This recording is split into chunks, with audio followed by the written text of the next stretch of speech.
Here we go. I'm looking. Has the stream started yet? Is everybody in here?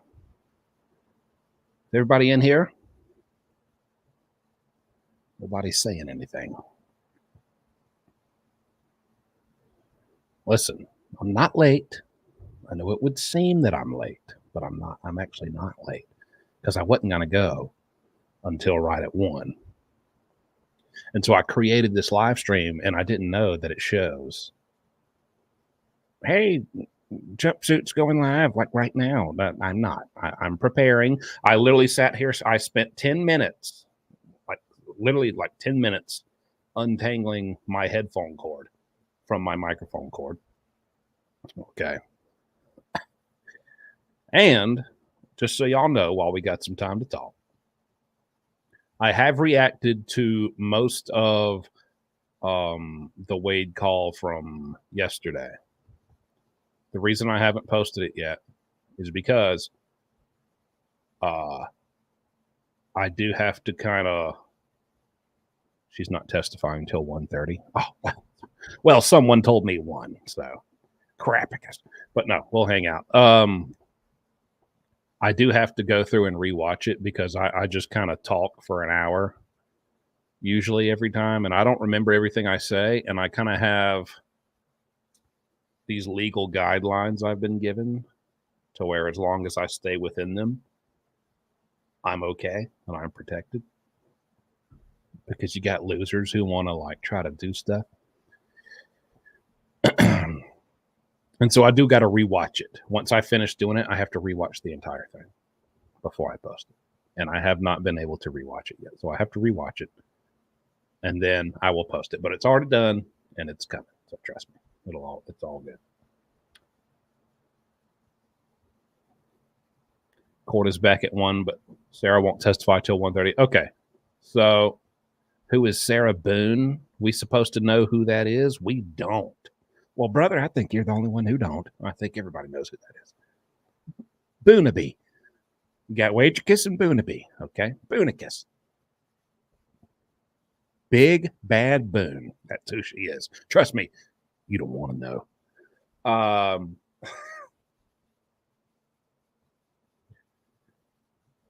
First things first, I heard she got denied her snacks, which was a major hit to the defense team. Major hit. No Doritos, no Cool Ranch, no peppermints. Major hit. Okay.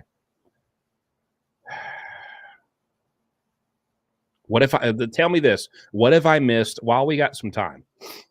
What have I missed so far? Past the jury trial, or not jury trial, the jury selection. Cheese Slice Sarah. I like to call her the Chancellor of Cheddar. The chief of cheese, if you will. Just Google it. Okay, fine. I'll Google it. I'll Google it. I will. I'll Google it later.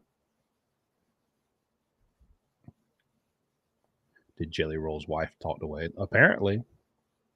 I mean, I think it was just about some business or something. I don't know. I haven't heard them. I don't know. I haven't even been able to look into that.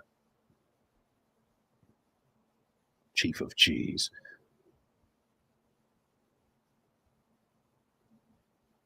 She had a lot of cheese in her cell. You don't need that much cheese. You're going to be doing a lot of time on that toilet waiting for something to come out if you eat that much cheese. Why do you have? Are you happy Kiosk Kristen is back? I mean, I think we're all a little confused on how to feel about it. Am I right? We're all a little confused. We're questioning ourselves at this point. Are we really happy that she's back? But in some way we are. Cheesicus. Cheddarcus. Kraft American Singles. That's her. What's up, Coral? What's up, YouTube Streets? We got Coral and YouTube Streets in the house. We got one of the best mods around, K-Court 96, who helps out so much behind the scenes. She gave me a whole bullet point list of some stuff about Sarah Boone the other day, just with her own free time. Good, great mod.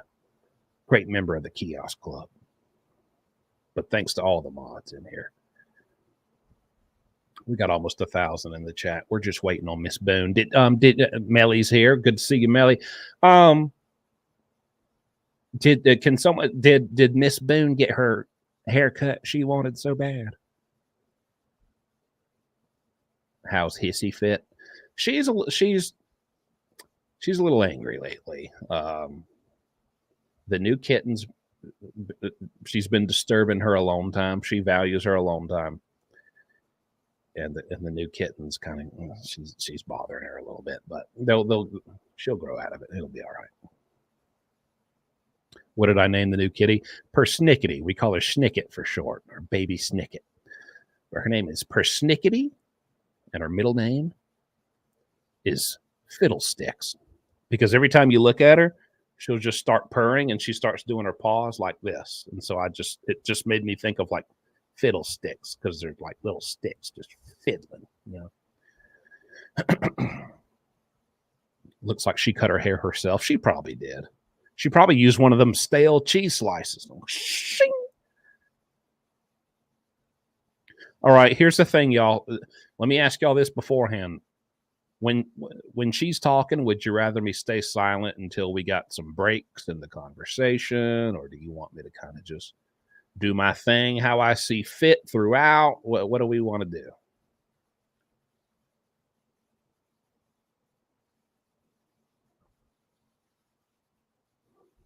Yeah, she was making a cheese shank. No breaks. Commentary. Do you think? Do you think? Do you think, I guess? All right. That's what we'll do.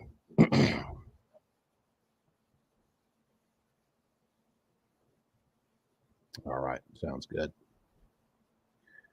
Real quick, let me read these. Thank you, Garen Kenny, for the $2 super sticker. That sticker was really super. Christina Foster with the $10 super sticker.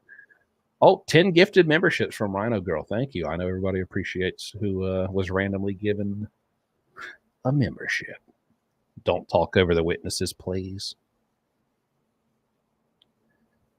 Sarah ain't no witness. Witness.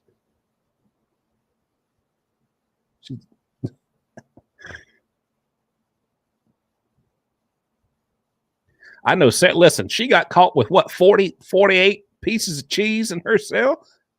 I know she ain't took a number 2 in weeks.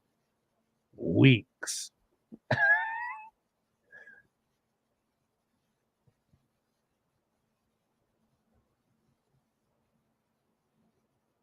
Was it? Yeah, 87.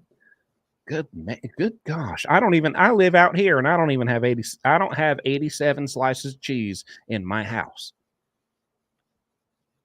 And where are you keeping it? You don't get supplied with a Maytag refrigerator in your cell. What's going on here? That that cheese is getting gross. Callie 0514. No, I didn't make the statement for you to Google it. It was to the man who didn't know who Data Boone was. Well, ma'am, I tell you, I'll have to hop on Google myself. I also don't know who Data Boone was. Is that the cousin of Sarah? Data? Is she a math major? No, I'm just kidding. Thank you for that. Tanya, kitty cat kiosk, parentheses, food, LOL. Yes, ma'am. I suppose. Sarah Goon. No. I'm not having that degeneracy in this chat. Mariana, we all know what she will say. Not intentional. No malicious intent. Intenticus.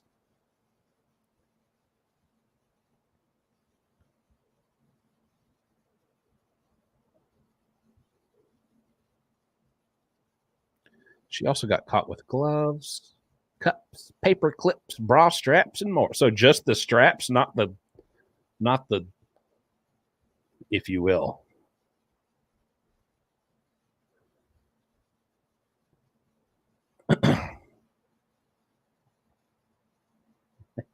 She needs to go on Hoarders. Cheese Hoarder. This is why there's a cheese shortage in America. Sarah Boone's got all the cheese. How was meeting your idol, Mr. Ballin? It was awesome. He was definitely a cool guy, very friendly. You know, you gotta put yourself in their shoes when they're probably meeting hundreds and hundreds of people a week. I imagine he probably just kind of checks out. So you get that sense a bit, but you can't hold it against him because, you know, everybody wants to meet. If you're a Mr. Ballin fan, everybody wants to meet Mr. Ballin. And he's on tour. He's meeting thousands of people, but he's a very, very nice guy who signs anything you got, and he'll give you your time, and you taking pictures, and really nice guy. So it was pretty cool. Why did I meet Mr. Ballin? Because I like Mr. Ballin. I like his videos. I think he's pretty cool.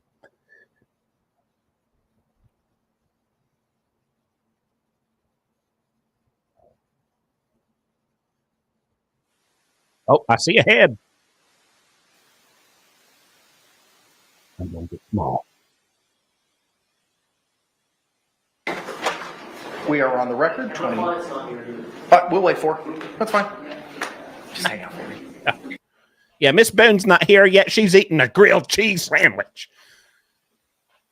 She ain't finished her cheese biscuit yet. Can we wait? She's still on the toilet. She's trying her best. She's pushing as hard as she can. Give us 5 more minutes, Judge.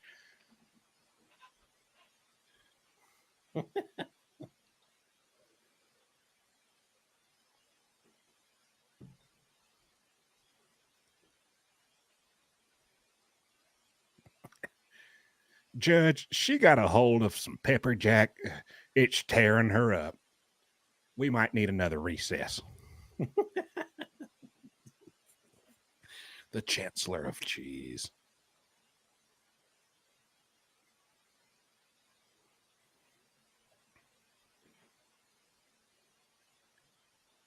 She requested Pop-Tarts at the defense table. What kind? Cheese? All right. Y'all are going to have to, you're going to have to literally physically force me to stop making cheese jokes.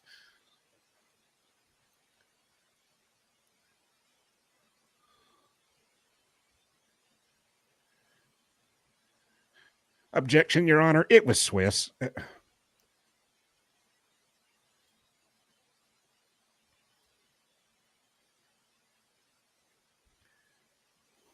1,400 in the chat, 1,500 in the chat. We're all here to see what this doofus is talking about.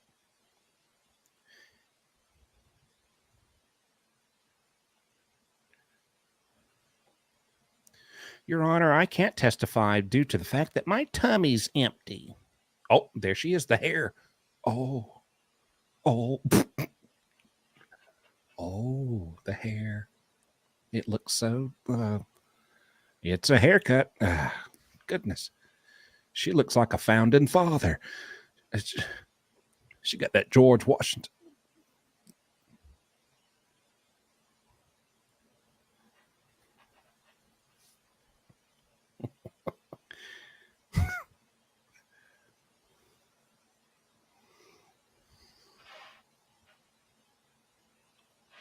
She looks like she'll tell you to be quiet in the library.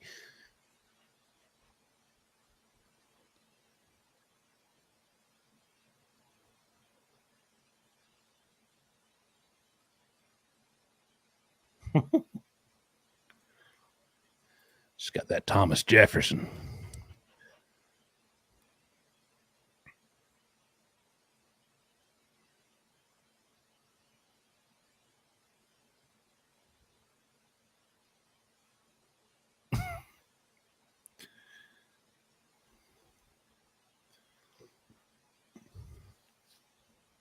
Take the stand, Miss Boone.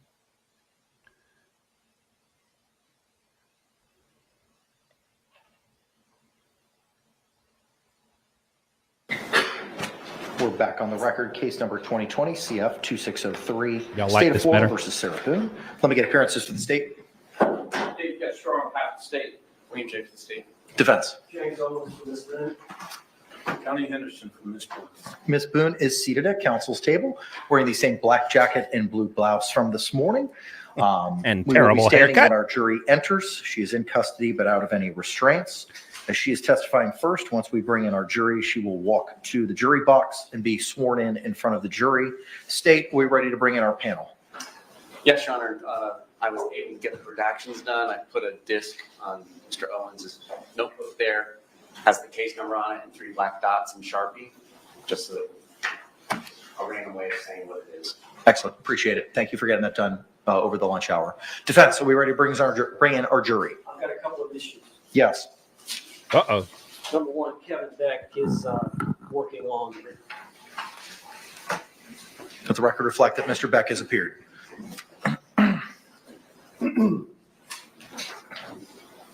For the record, I'd like to make 2 points about this issue, about whether or not I can bring in evidence of prior bad acts prior to the overt act. And there's 2 reasons that I believe I should be allowed to do so.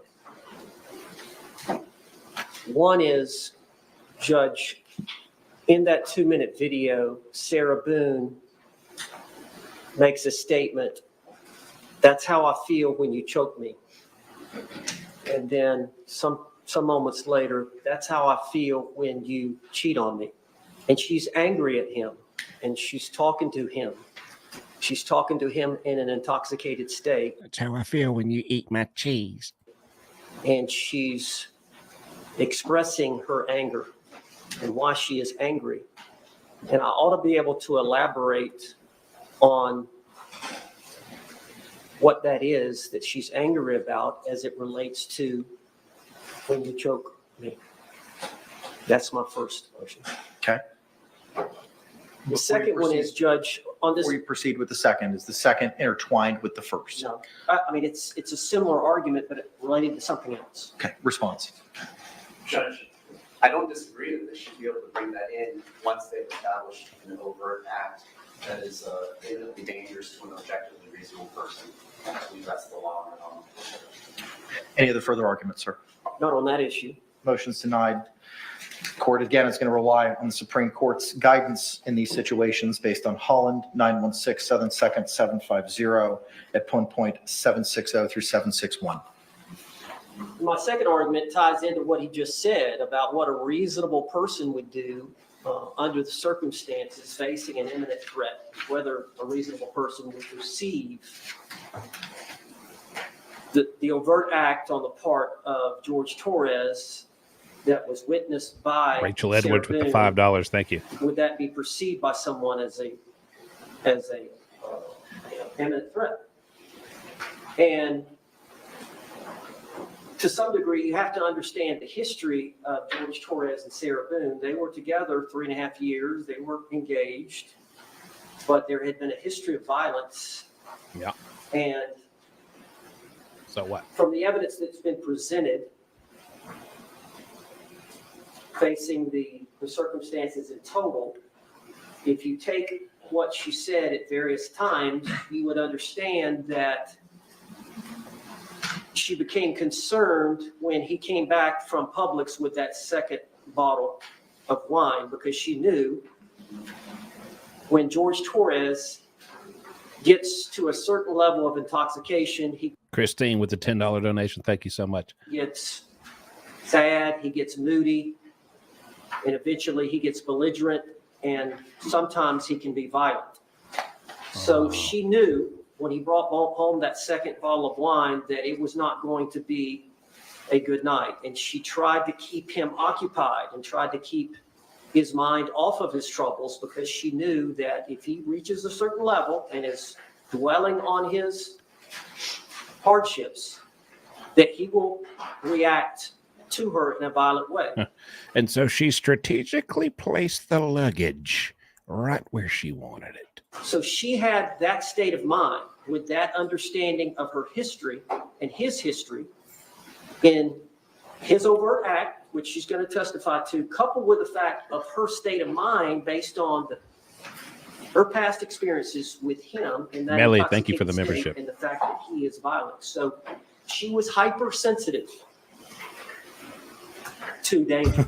and fear. And I think that ought to be allowed in as part of her collectively an overt act. So it was culminated by his state of intoxication coupled with his overt act created the well-founded fear for her to block the attack, to self-restrain or physically restrain Tina, thank you for George the donation. Torres in the suitcase, to actually use the bat to prevent him from getting out of the suitcase because she knew she was going to get attacked. And the basis of the opinion of about to be attacked is predicated on the prior. I honestly think that okay, the way he ended that, I'm no expert. I'm just a guy sitting in a chair.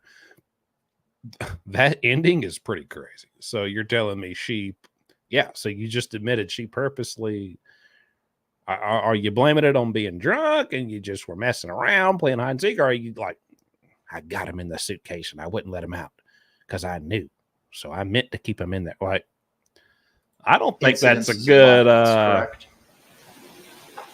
Based on Well, there's an knowledge. overt act committed by George Torres, but she was heightened because she knows when he gets to that level of intoxication in that scenario, and that's an issue. So I need clarification. What is it that you're asking me to do? For me to be able to elicit from Sarah Boone that she was concerned once that second bottle was brought, and that's why she tried to placate him over the course of the Well, what did you think he was going to the store for? Cheese?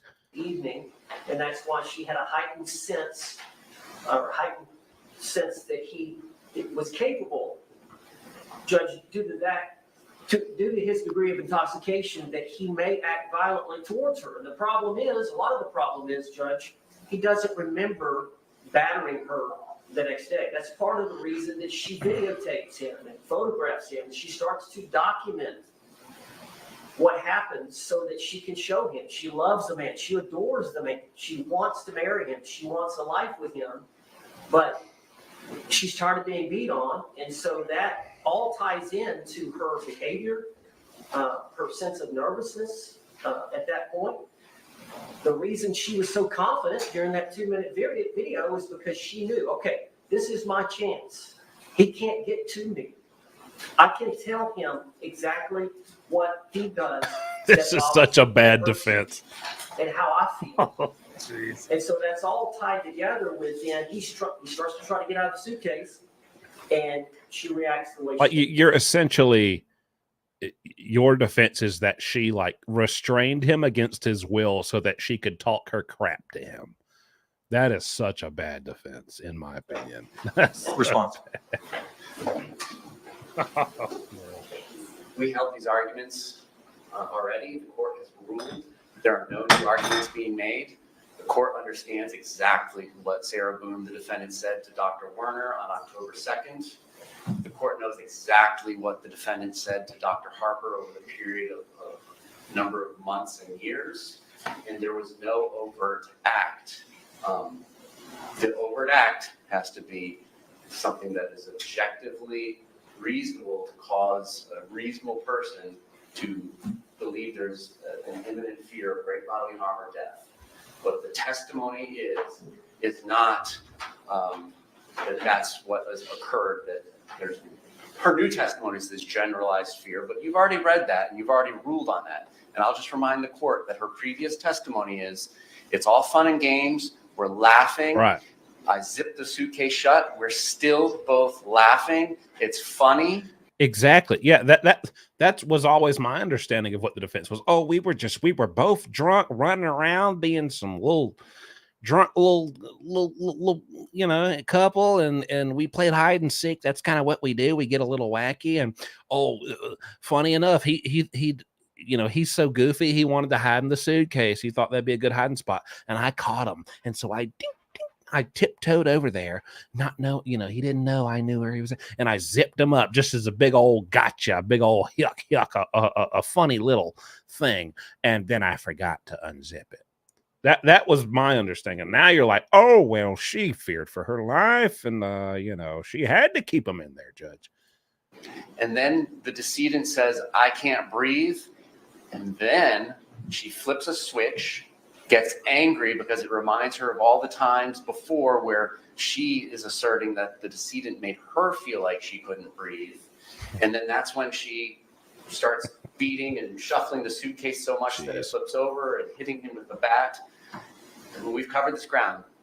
Aggravated assault, aggravated battery, 2 independent forcible felonies. I'm not laughing at that, by the false way. I'm laughing at the imprisonment. chat, She is reading the the chat. initial aggressor after there being no overt act. She can't start it and then say, well, I'm in fear of retaliation, because that's what her testimony was, is once I started doing these things, once I wouldn't let him out of the suitcase, I was afraid he would come out and harm me or kill me. Well, Judge, if I pull a gun on you and I say, give me everything you own on you right now. Thank you, Brenda. And then you, in turn, pull a gun on me and Donation. say, bam, bam, bam, bam, and shoot and kill me. And I shoot, let me strike that. You pull a gun on me to defend yourself, and then I shoot and kill you. I can't assert self-defense. I can't say, well, Judge Kranick pulled a gun on me and I was in fear of death, because I was the initial aggressor. I was committing a forcible felony. That's the facts of this case here, according to her previous testimony. And the state concedes if she wants to change her testimony again, that's one thing, and then we'll cross that bridge when we get there. But if she testifies as she previously has, the court has already ruled there's no overt act, and you've read the transcripts. You know what she has said. Judge, she hasn't testified. She hasn't testified. Dr. Harper's testified. Dr. Warner's testified. They have not testified. Oh, They've well, given depositions. let's get her up there. Let's see what she's got. Oh, boy, I really, really would like to know what she's going to say. Well, given I'm ready to that hear from Miss she Boone hasn't herself. testified about the act in question. She hasn't testified about the event in question. She had consultations where they had discussions that Dr. Harper could relate in her testimony. Dr. Warner can say what was said during the evaluation. Again, both of those were not reported. Look at Boone. There may be disputes. I disagree with his characterization of that assessment, but it's up to Sarah to tell the truth here today. She's under oath. She's under oath today. She's got an obligation. Oh, to yeah. Oh, she cares about. tell the truth. If he thinks she's made prior inconsistent statements, it's up to him She's to under impeach her oath. with those inconsistent statements. To the extent that you are requesting permission to go into presumably and seemingly prior bad acts, vis-a-vis, he got the wine and I know what happens when he gets it and everything that follows from that, those are bad acts. That is character. And the Florida Supreme Court has provided guidance and circumstances, specifically in Holland, on what needs to be done. You're attempting to provide information that the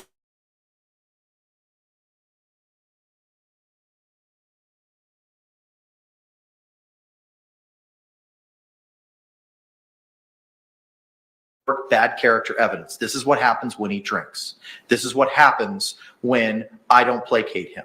This is the situation that I find myself in, which inevitably may dovetail. Sorry, y'all. Pagey's mama, thank you for the donation. New to your channel, extremely new to SC, listening, and all the late night laughs on the replay. Yes, ma'am. Thank you. That's what you're going to get here. Into prior good incidents time. of abuse. That's all prohibited character under 404, 9404. And the carve out for that is if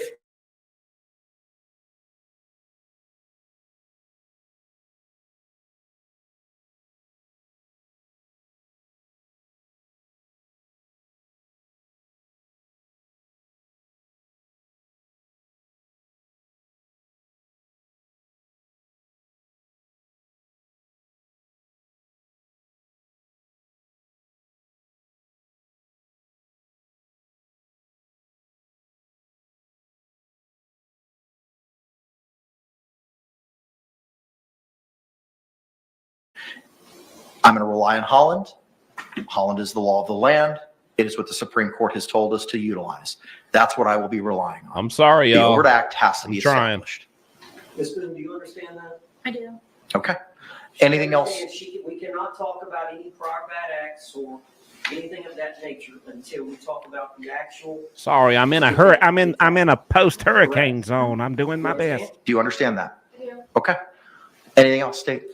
Okay. Defense, anything else, sir? No, sir. All right, let's go ahead and stand and bring in our jury. Uh-oh. Let's get, okay. Bring him in then. Look at Sarah. Why does Sarah's head look like a cheese wheel? Oh, Baby Bell Boone. That's her new name. Baby Bell Boone. I want it all over YouTube. Baby Bell Boone. I don't want a single creator making a video about Sarah Boone unless they refer to it as Baby Bell Boone.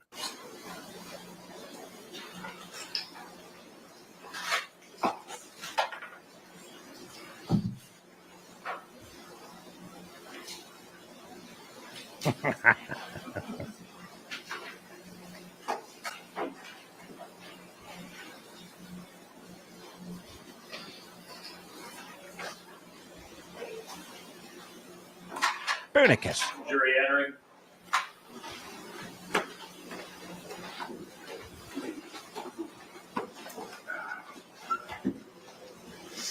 You looking sharp, Miss Boone. Looking real sharp.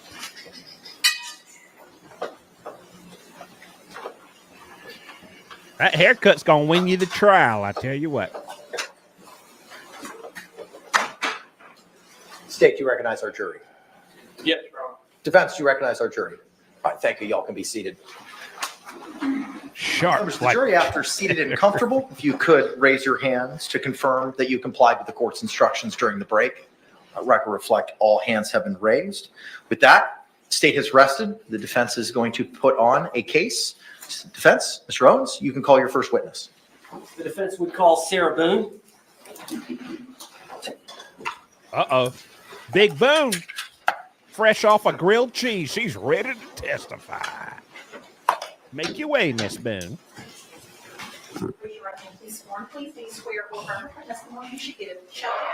Please swear you don't have any cheese slices in your I pocket. do. All right, ma'am, you could take a seat. And if you could, state and spell your name for the record for us.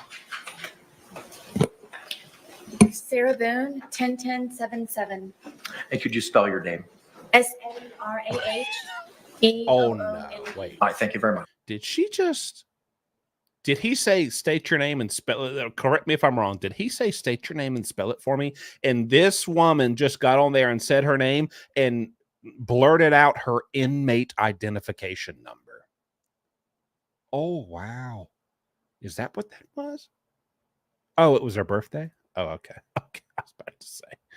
All right. Sir, you may inquire. Her Ms. birthday. Boone, would you please tell I'm the going to tell y'all my birthday in case anybody wants to send me a cheesecake. jury where you were born and raised? Atlanta, Georgia. You were born in Atlanta? I was born in Atlanta. And how long did you Here we stay go. in I'm gonna be Atlanta before quiet. You moved here to Florida. I was 3 years old, 3 or 4. Okay. And from that time, y'all moved, you and your family, your mother and father, moved to Orlando? And my grandparents. Okay. You all moved down from Atlanta down to Orlando? Yes, and my 2 brothers. Okay. And were you raised here essentially from that time on? Yes, And you resided here in Orange County, Florida that entire time? yes, Okay. And did you go to high school here locally? I did. Where did you go to high school? Edgewater. Okay. And tell the jury, how old were you when you graduated? I was 18 years old. Now, I know you lost your mother and father. Overruled. As is I know you everyone. lost your mother and father in your teens and in your 20s. Is that true? I lost my grandfather when I was a sophomore in high school, and I lost my father when I was a senior. And then my mother passed away a few years after that, and then my grandmother passed away after my mother died. All right, so you were in your 20s when all that was going on? Yes, Okay. And then at some point in your 20s, you met Brian Boone? I did, yes. All right. And how long did y'all date before you married? A good handful of years. I helped my family with paying mortgage and bills for the house since my father had passed away and my grandfather. So So you worked outside the home? I did. Okay.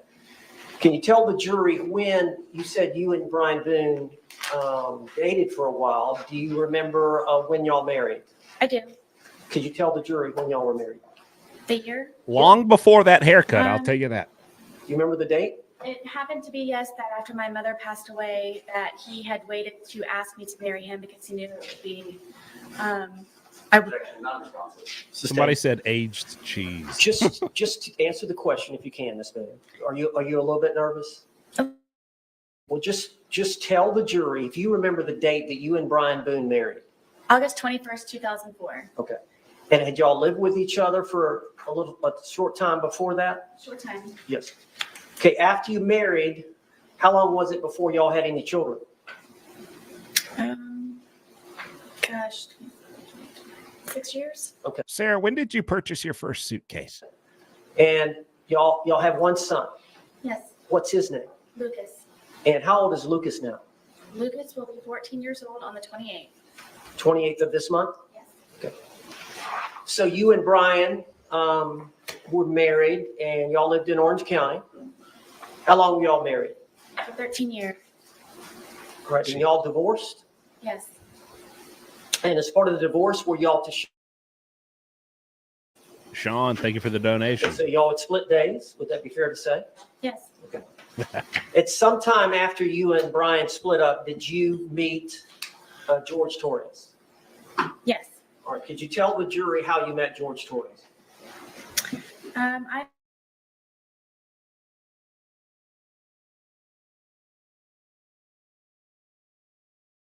I was Again. tired of trying to patch things up with my ex-husband. And I decided to go one day for a walk across the street and go have a beer by myself and sit and people watch just to get out of my house and a change of scenery. All right. Now is this your apartment? No, this is the marital home. Okay. Where is that marital home? Winter Park? You're no longer living in that marital home? No. Who lives in the marital home? No one. It has been sold. Okay. So you met George Torres before you got the apartment. Yes. Okay. And you met him at a bar across the street from the marital home? Yes, we had a mutual friend there. Were you introduced? Yes. All right. How did you and George get along when y'all first met? Very well. It was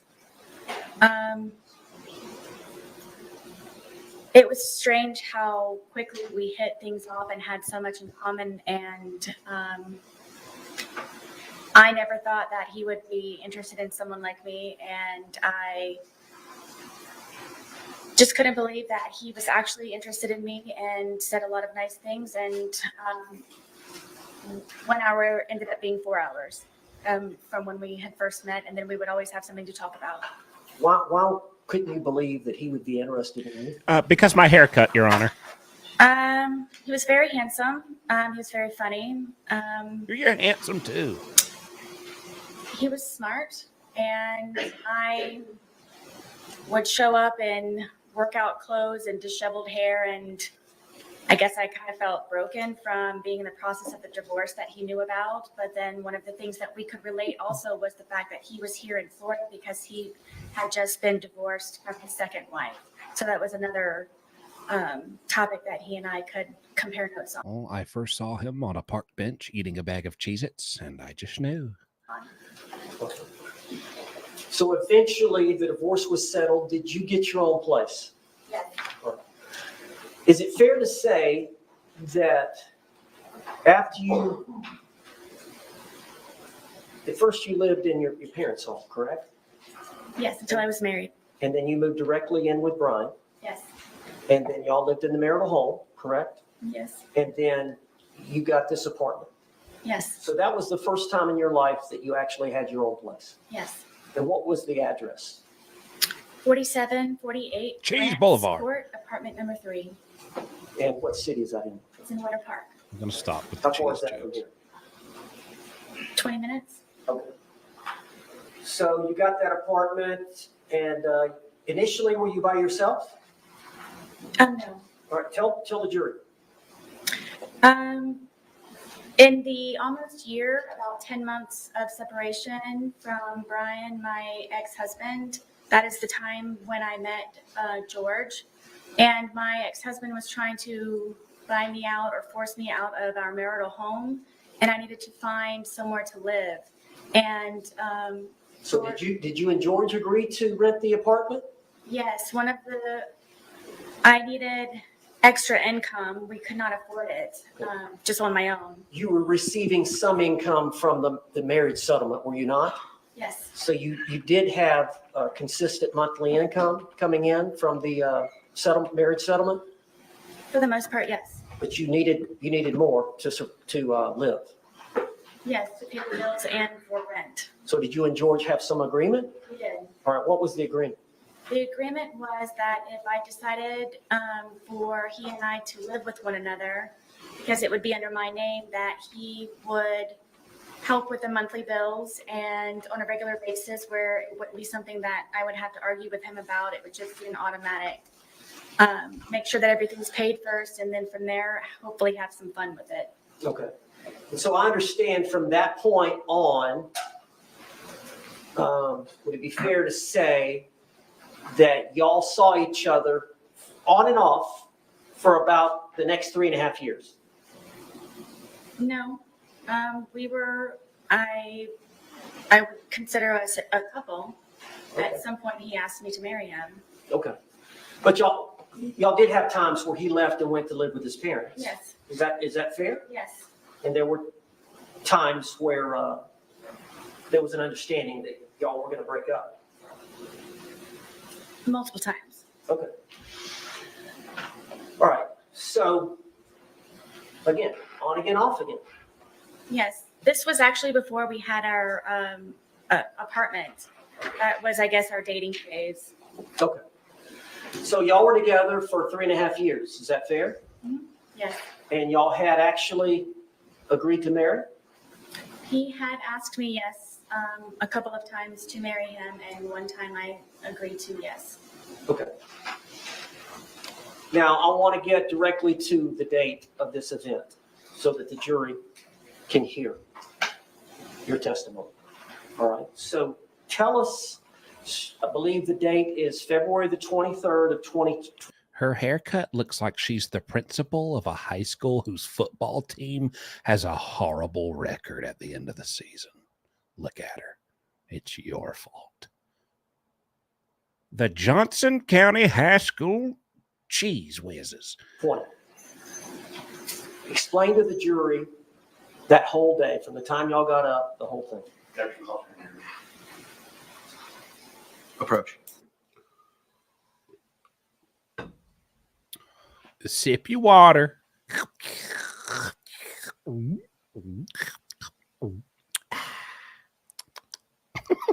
I did a good job. Ma'am, you're going down.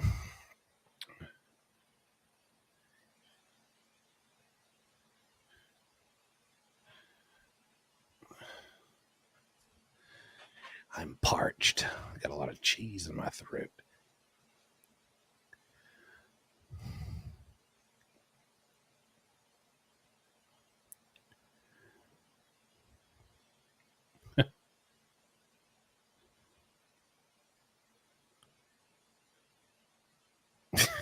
Yeah, we need to hear you a little better.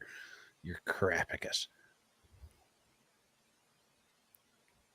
Loving the makeup. Give me eyeliner and nothing else. Let's go. Objection's overruled for now. Now, Ms. Boone, let's just, instead of one long speech, let me break you up over the course of the day. So, do you remember the date of February 23rd, 2020? Yes, Do you remember getting up? yes. All right, just tell the jury about that morning. What y'all did that morning. What you and George spent the night together at the apartment. Yes, at that point, he was living there. Yes. So y'all slept in the bed together upstairs. February. So y'all would have gotten up that morning, February 23rd of 2020. Yes. All right. Tell the jury what happened when y'all got up. He was already downstairs, and I went downstairs, and he wanted to start the day off by drinking because it was a day off from his job. And I talked him into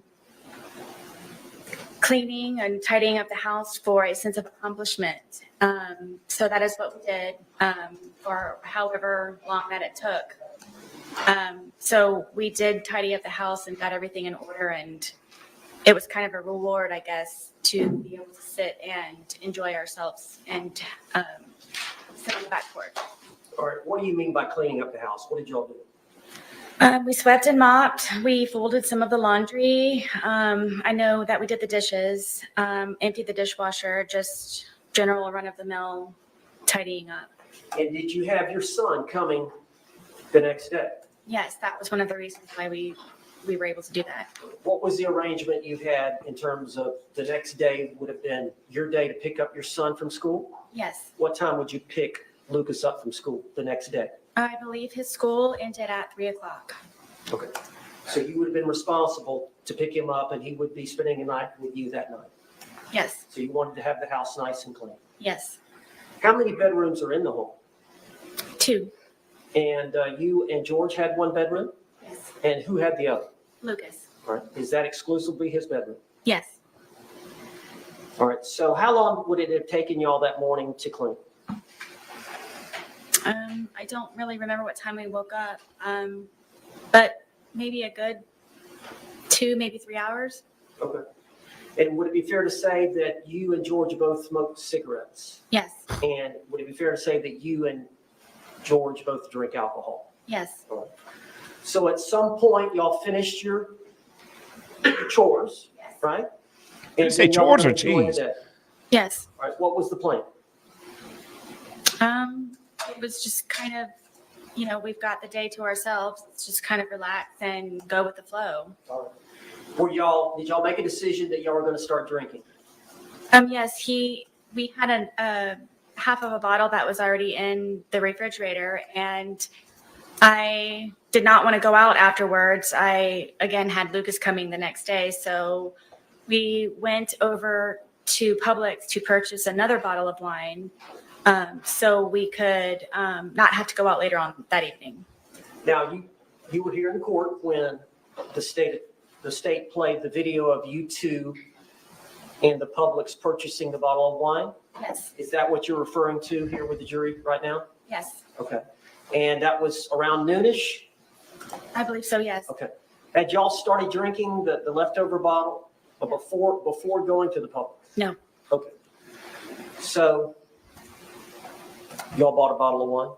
Yes, All right. We And know she how got did y'all one, get okay? to Thank you. Publix? my car, How far is Publix from your apartment? 5 minutes. How would you get there from your apartment? What do you mean? Did you have to go across any major highways or is it right there? You just come out of our What are we talking about? apartment complex and you do a little U-turn and then you come up and it's right in that complex. But it's easier to drive than to walk. Yes, Now, I know at some times y'all would simply need cigarettes and it was in walking distance. Can you tell the jury about that? yes. There was a AutoZone convenience store with, in the same, I guess, parking lot of our townhome or complex. And it was just a straight shot from our apartment to a back gate and you could get right into the convenience store from right there.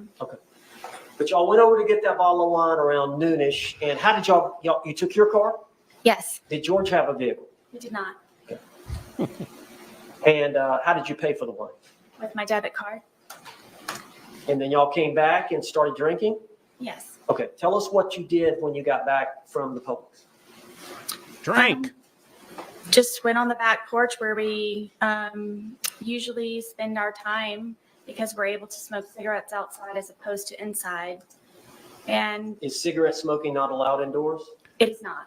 Go with the Okay. flow because Huge Organ. Do you have Thank you for the pets? super chat. Yes, I do. Well, did you have pets? I did, yes. Okay. Were they with y'all there that day? Yes, my dogs were with me all the time when I was there.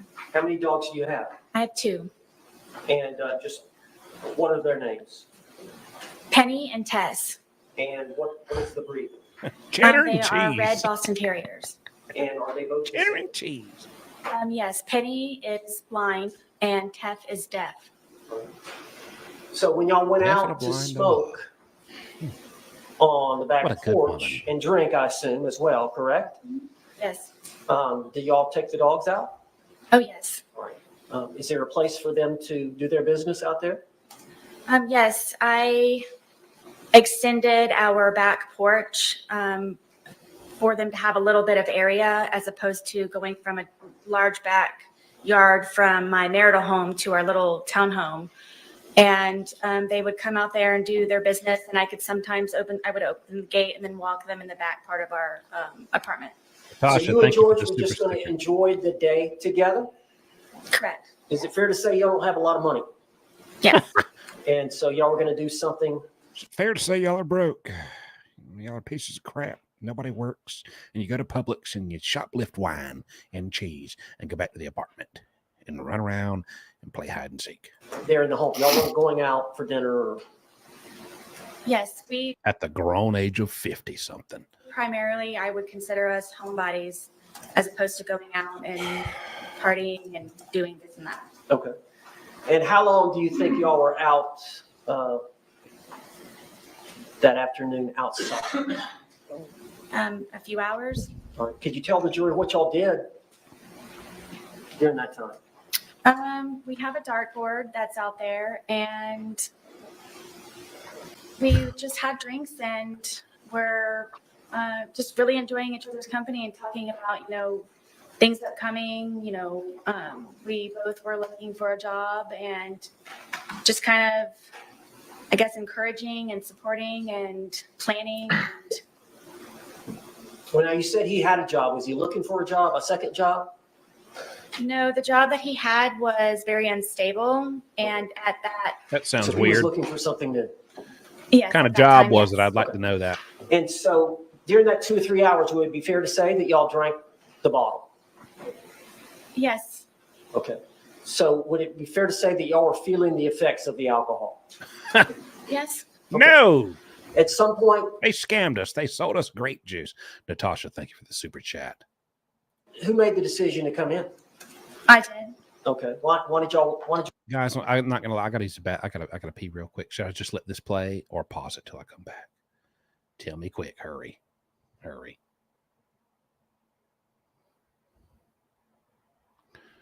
Let it play.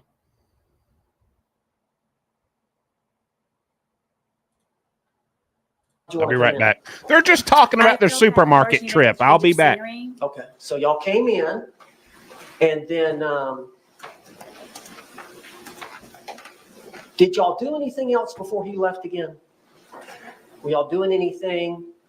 I know y'all did some arts and crafts. What did y'all do? At some point, he went to get another bottle at Publix. Yes. After, I believe it was after it was right before I believe that we had gone inside. Because he called his daughters. I was trying to encourage him to call his family. Okay. Now, where are his daughters? His two daughters are located in Pennsylvania, And what are their names? Anna and Destiny. And how old are they? I believe that Anna is in her 30s and Destiny may be in her early 20s. All right. Does he have any more children? Yes, he has a son. And what is his son? He is in Pennsylvania also. Okay. So part of that afternoon is y'all came in to call relatives, call family. No, I had him call outside,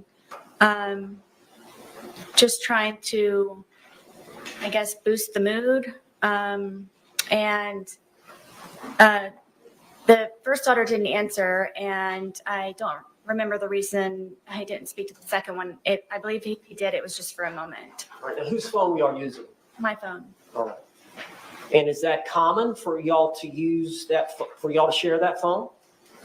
It was because George said that he didn't have a phone, so it would either be lost or given to him by his mother. So I didn't know he had a cell phone, so we would use my phone. So it was primarily your phone? Yes, Okay. And you took a lot of photographs that were on that phone? yes, Videotapes, yes, text messages, yes. phone call? Yes, he and I both on the phone calls. So he would use it as well. Yes, And that phone, is that the one that was seized in this case? yes, Did I miss something? All right, so y'all called his daughters, and then during that phone call period, did you also call his brother? Yeah, Okay, and which brother was that? John. And how many brothers and sisters does George have? I'm gonna list them if that's okay. Okay. It's John, Pharrell, Isaac, Mo, and his sister. Okay. And do they all live here in Florida? Yes, Are they close by? as far as I know, yes. What about his parents? Yes, They live here as well? yes, Okay. But his ex-wives and his children live up in Philadelphia? yes, So you called the girls, then you called, or George called his brother. yes. Was that conversation that long? No, it was not. Okay. And then after that phone call, were y'all inside by this time? Yes, at this point, I believe that it was a good time to get a change of scenery. So I thought George would be better off inside, and frankly, I didn't want to be outside any longer either.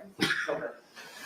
So just to get an idea, My goodness. Sorry, Donna Burrows. Thank you so much for the $100 donation. She says, Kiosk Club forever. You dang right.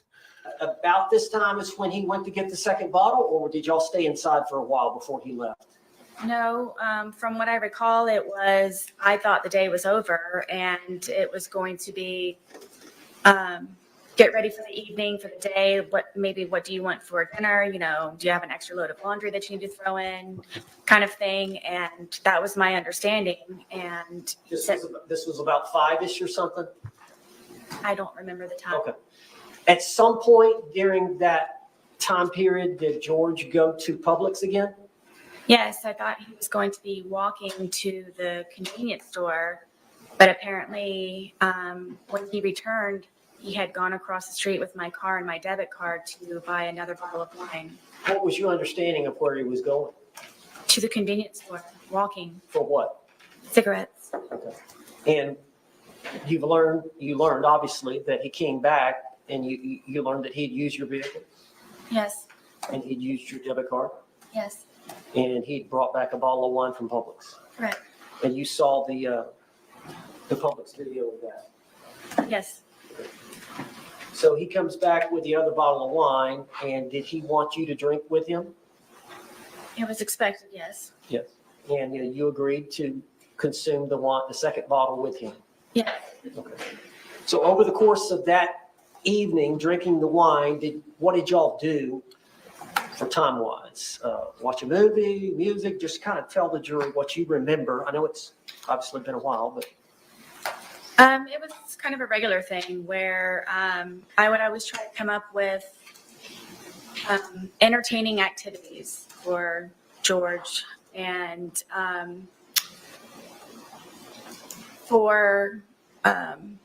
I bought a puzzle. We started off at one point doing a smaller puzzle, and then we did that very quickly. So then I purchased a larger puzzle, and I believe it was 1,000 pieces. So I thought to get his mind off of things and to focus on something, it would be smart for us to do the puzzle. So for however long that took, we finished the puzzle. So that was one. Puzzle. every piece was finished, or was? Every piece was finished. It was strange that we couldn't find one piece, and we thought it was funny that it was like in like the perfect place on there. But yes, every one but one piece. All right. After the puzzle, what did y'all do? I decided to continue to maintain and focus him, and I have a bunch of paints that I used of my son's that his grandmother bought him. It's a very big art wooden box, and it's got pastels, pencils, paint, any kind of whatever. And he and I were very much into art, and with this resource, it got him very interested in being more creative. How long have you been into art? Ever since I can remember, Oh. as a child. She's an artiste. She sculpted her haircut. Look at her. Wow. Riveting. Inspiring. Good gosh, I guess. Do you like to draw? I like to do anything artistic. And I know, we saw some of the pictures of your apartment, but it looks like there was pictures and artwork up. Is that all your work and George's work? The majority of it, yes, are belongings from my home. And then also some of George's, yes, on the wall. Was he pretty good at art as well? Yes. All right, so you both enjoyed doing that. What did y'all draw? So y'all got out Lucas's art set. What did y'all do with that? We were just, I guess, doodling, whatever. I would always tell him that everything that you make is a masterpiece. So just let loose and just let it go. And we would just paint and, paint and drink, yes, and listen to music sometimes. Paint and drink. Drink and paint. Ma'am, can we get to the part where you zipped up a suitcase and filmed this man and then knocked the suitcase down the stairs and laughed? I don't understand. Yeah, we used to eat cheese and drink wine, and we used to walk down to Publix and get cigarettes, and then we come home and just paint. Okay, Boone Ross, Bob Rossicus. Ma'am, can we? Yes. Now, with the dogs, did y'all get the dogs involved? Oh, yes. My dogs follow me everywhere. Yes. Was there some dancing going on with the dogs? Yes. After we had completed the puzzle and I guess we're painted out, I thought that it might be a good point for us to maybe listen to some music.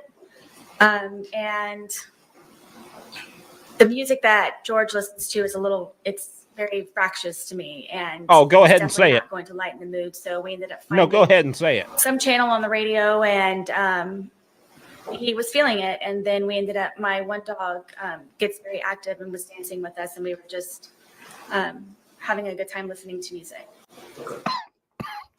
I'm choking on my Jesus. I'm sorry, ma'am. Did you just testify under oath that your dog was dancing with y'all? Did he hit the electric slide? Did he hit the 1-2 step? The stanky leg? What moves was your dog busting out? You're deaf. Was it the deaf dog who couldn't hear the music, or the blind dog who couldn't see the dance floor? Which one was it? Which one?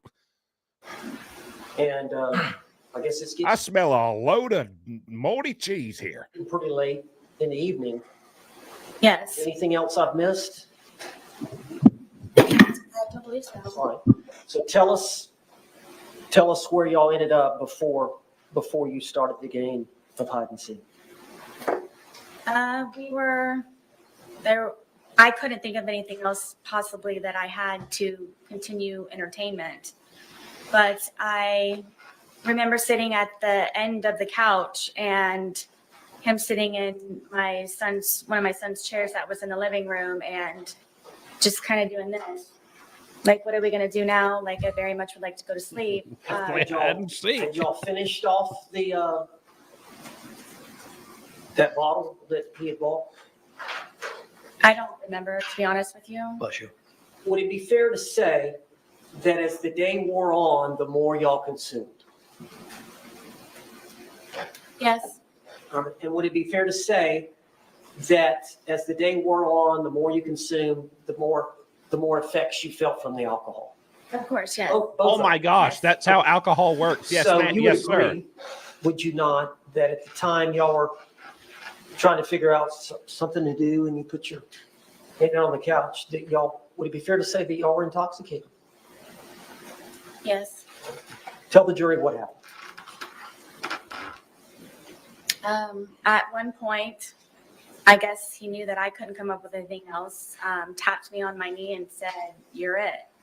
So from there, I ran up the stairs and hid into our shower. Okay, hang on. I just found a legal team. I just did a big service to you. I just found a major flaw in your story. Am I a legal expert? No. Am I an expert in elementary grade school recess games? Yes.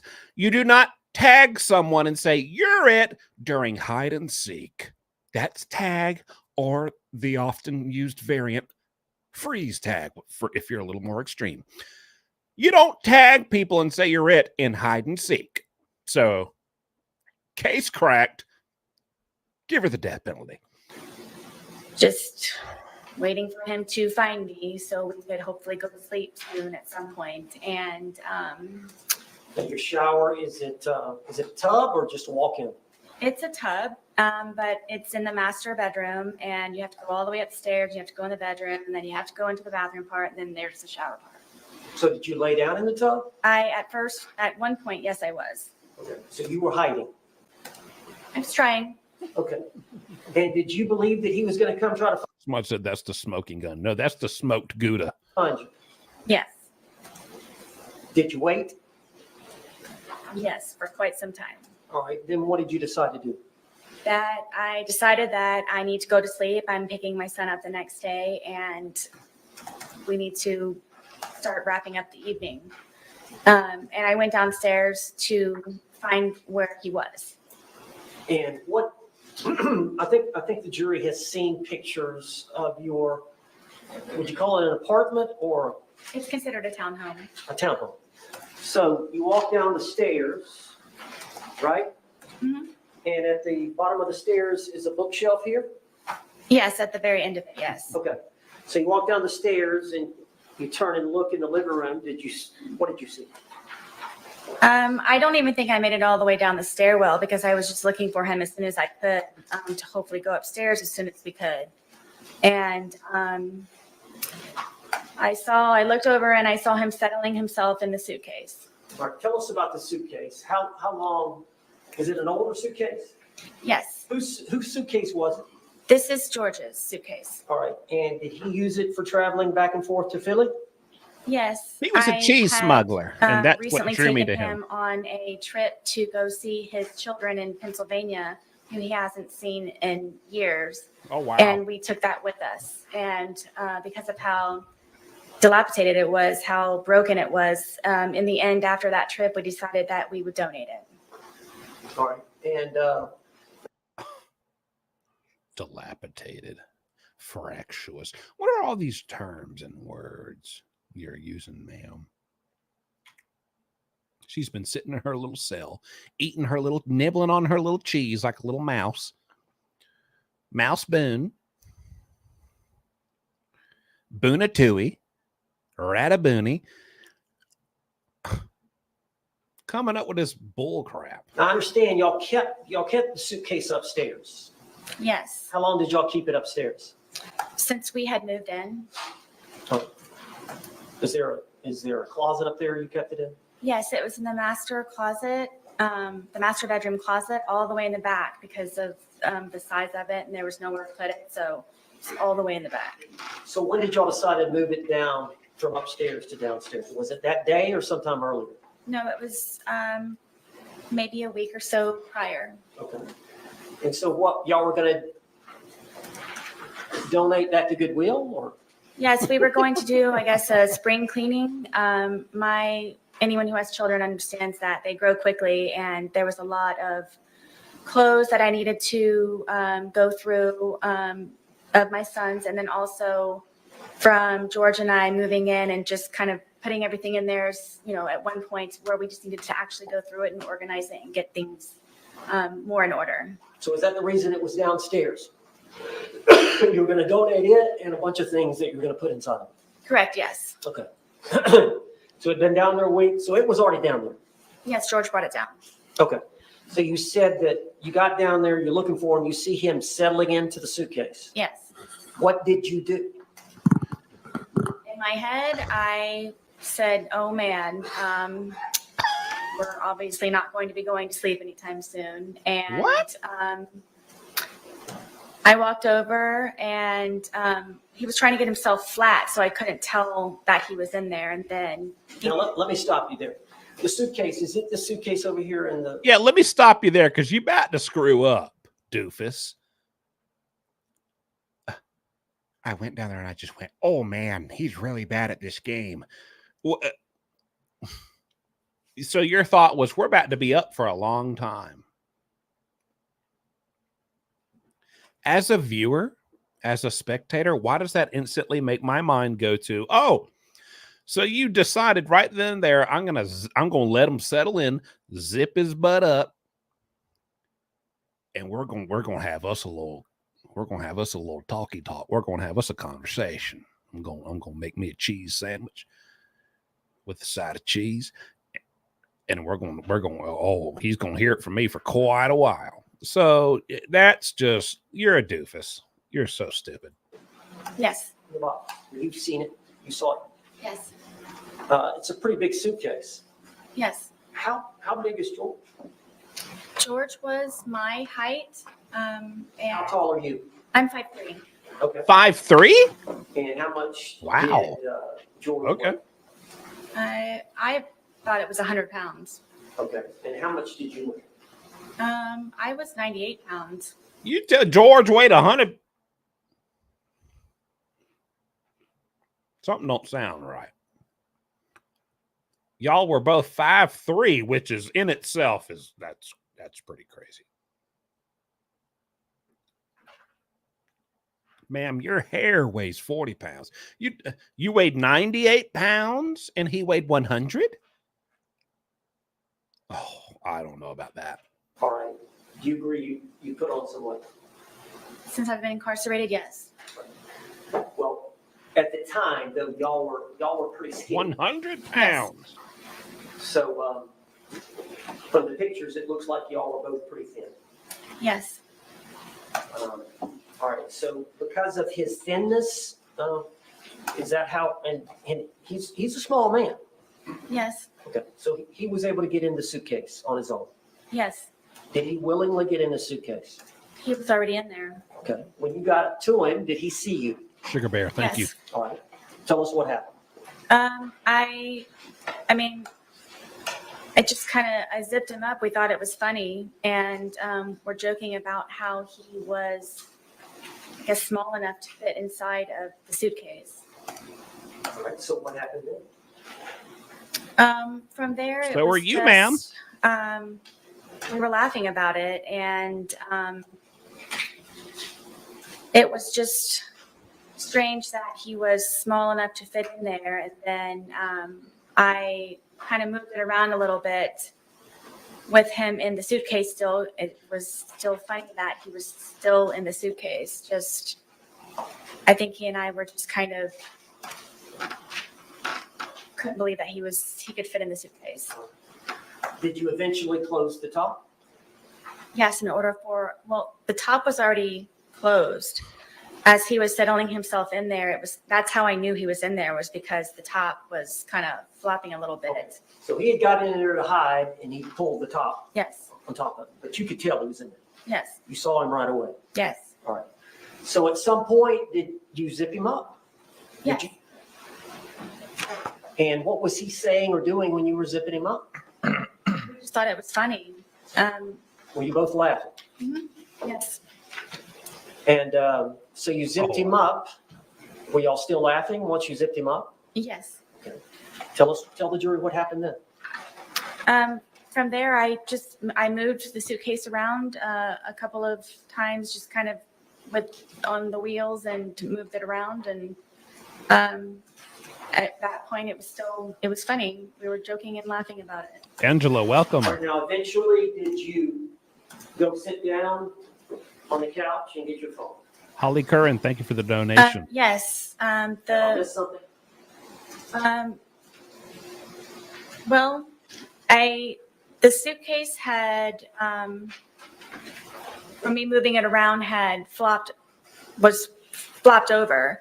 So while it was like that, I thought at that point I had a moment to, I guess, take the time to talk to him while I guess he was not able to get out for a moment. So you flipped it. You got it on the top, right? Yeah. It gets in, but at some point you flip it over so the zipper is on the bottom. Well, it was just kind of how I was moving it around, and it ended up kind of flopping. So, It was upside down. yes, Oh, So yeah, after you doofus. did that, what did you do? that's when I went over and decided to videotape to just Look, look at her. She's like, wait, what? What was I supposed to say? What was the story? Why did I videotape again? Dang it, I can't remember what my lawyer told me to say. Crap, I got cheese for brains. See I guess the gist in it for him to understand that right now I feel safe and right now I have the ability to actually speak to you. The jest in you feel safe from him. I thought, oh my goodness, this man, if he gets out of this suitcase, he's going to kill me. But you're over here jesting. So you're over here messing, pranking. You pulling pranks? Are we doing pranks for YouTube? What are we doing? Which one is it? In a manner that normally I would not have the ability to do. And you were intoxicated, Yes. and you would agree that you said some things you should not have. Yes. But you realized he could not get out and get at you. Is that fair? At that moment, yes. So it goes on for about 10 minutes. Yes. You heard it here today, did you not? Yes. You heard his voice as he was speaking from the suitcase. Yes. That was his voice on the video and audio. Yes.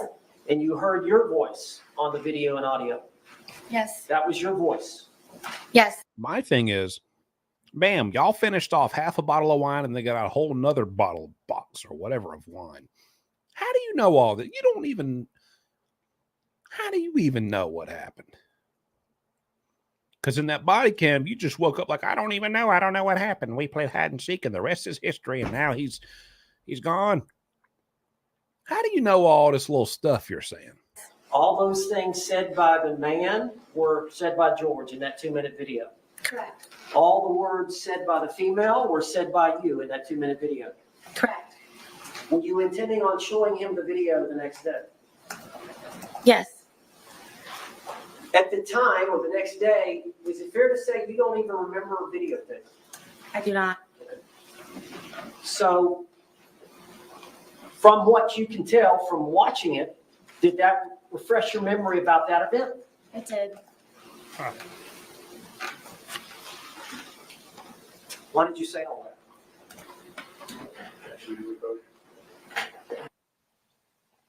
Catherine, thank you for the $2. Thank you to everyone who's donated. Super chats.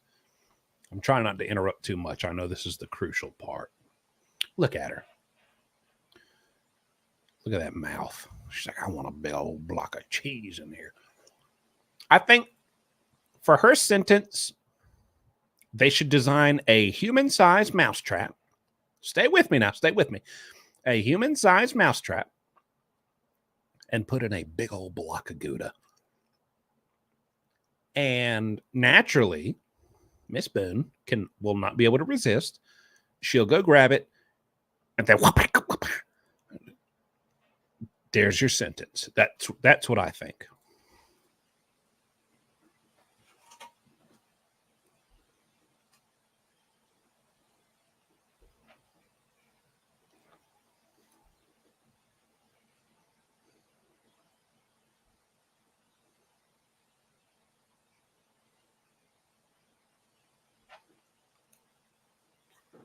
Boonatooey. Rataboonie.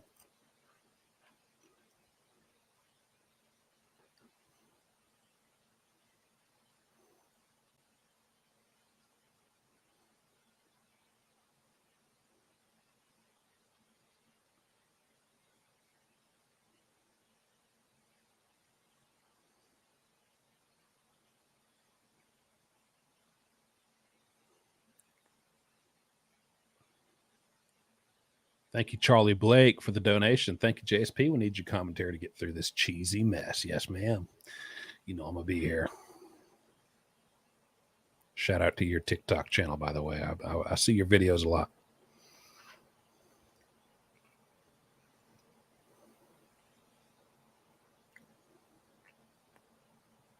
Miss Boone, why does your face look like a triangle of Swiss cheese? Is it fair to say on the record you are quite literally turning into cheese? Objections? None? Okay. Sustained.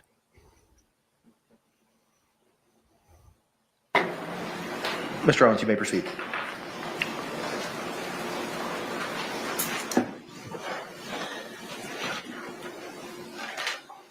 All right, I'm talking about just the 2-minute video part that was recorded. Could you just tell the jury what you were feeling, what your feelings were at the time, and then explain that to the jury? You mentioned, you talked about it before. You said he was in that confined space and it was my chance, but do you want to elaborate on that, or? Sure. I want you all to know that the majority of the time, am always afraid and always scared. All right, well, I understand that. Okay, I understand that. But would it be fair to say that you had some anger at that point? I did. Would it be fair to say that you wanted to tell him off to some degree? I just wanted, yes, for him to have a better understanding, which was the whole point of the videos and documentation prior. And you could tell that he was uncomfortable. I'm guessing. And did you want him to feel some uncomfort? I did. Okay. There's your intent. Now, at some point, you turned off the video. Yes. And then we saw a second video, which was approximately 11 minutes later. And you've seen that video. It was played to the jury. It was 22 seconds long. Yes. And I don't think you speak in that video. You hear George say Sarah one time. Yes. Is that fair to say? Yes. So between the 2-minute video and the 22-second video is an 11-minute period. Would you tell the jury what happened? We continued to, I guess, speak to one another, and his tone changed, and I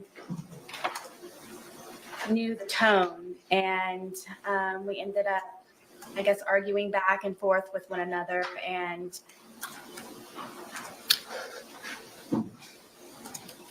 it was the things that he was saying very much frightened me, and cursing at me and threatening me. And Did he want you to let him out of the suitcase? I'm sure so. Ma'am, hey, don't you even hesitate for a ding dang cheddar cheese second. Did he want you to let him out of the suitcase? Hang on. Did he want me? Well, ma'am, the man that was literally. And it just got very heated very quickly, and he continued to push on the suitcase. Yeah. And my fear was that he was going to break out of the suitcase, knowing that it was a broken suitcase. You were afraid he would escape from the suitcase that he was dying slowly inside of. And you were scared he'd get out. This is, boy, oh boy, Miss Boone. Wow. Textbook defense there. Oh, wow. What a doofus. And his hand started to come through. His hand started to come through this way. And so I shook the suitcase, trying to get his hand to go back in, shaking it, and telling him that, please stop doing this. Please stop doing this to me. Please stop doing this to me. No. So his hand actually got out of the suitcase. Yes. And you went to the suitcase. And she put it back in. The little bit of progress he made escaping this death trap, she ensured that progress was set back to zero. Oh, boy. This is out of her own little cheese-eating mouth. Boy. Yes. And shook it. Yes. Did that force his hand to go back in? No. Unfortunately, So- no. You're shaking it. Were you shaking it to try to get the suitcase, his hand back in? Yes. How long did you shake it? Oh, my I goodness. don't know. But his hand was still out. Yes. Was he trying to get out? Forcefully, yes. Was he angry at you? Yes.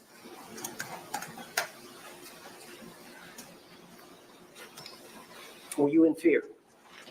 Always. You know, I got to be honest. I saw those videos. I didn't hear anger. I heard literal, like, at your mercy, full vulnerability pleads for you to please let him out of there. If he would have gotten out of the suitcase, what would he have done to you? Like he used to tell me, he probably would have made me unrecognizable, or I would have lost my life. Did you lose the grip on the suitcase? Yes. Where was the bat in relation to the suitcase? It was leaning up against the dining room table right there. Oh, boy. How far was the bat from the suitcase? Oh, my gosh. 3 feet, 2 feet. Was his hand still out of the suitcase? Yes. And was he getting out of the suitcase? What did you do with the bat, He Sarah? very Tell much us. was trying, yes. And so what did you do? For the split second reaction that I had, I happened to see that and I grabbed the baseball bat and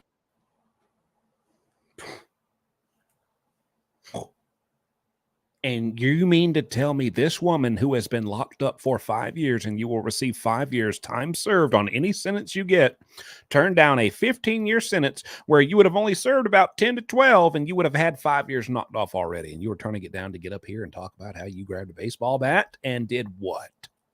and was trying to poke his hand to go back in to please don't break through, please. So I hit his hand. Did you hit the outside part of his hand? Yes. We've seen the photographs of his left hand. Did you cause the bruising there? I'm guessing yes. Oh, that doesn't sound like a little poke, a little nudge, a little shimmy, a little oomph with the baseball bat. It sounds like you were hitting the man's hand with the baseball bat, swinging that thing. Now, you've seen the bat. It's a youth bat. Yes, I bought it for my son. Your son's back. Is this the bat you use? Yes. Bat Boone. And you said you poked him with it? Yes, I kind of pushed, like I held it with the skinny part here and then So the grip here, prodded at it. Yes. you grabbed it with both hands here, Yes. and then the barrel of the bat, the big part of the bat is here. Correct. And you thrusted it into the different areas of the suitcase? I started with his hand, and his hand, he was still trying to get out. He was still trying to do that. I'm sorry. This is her defense lawyer, correct? Or is this the other guy? Who is? Can y'all confirm real quick? Is this is her lawyer? Is this her lawyer?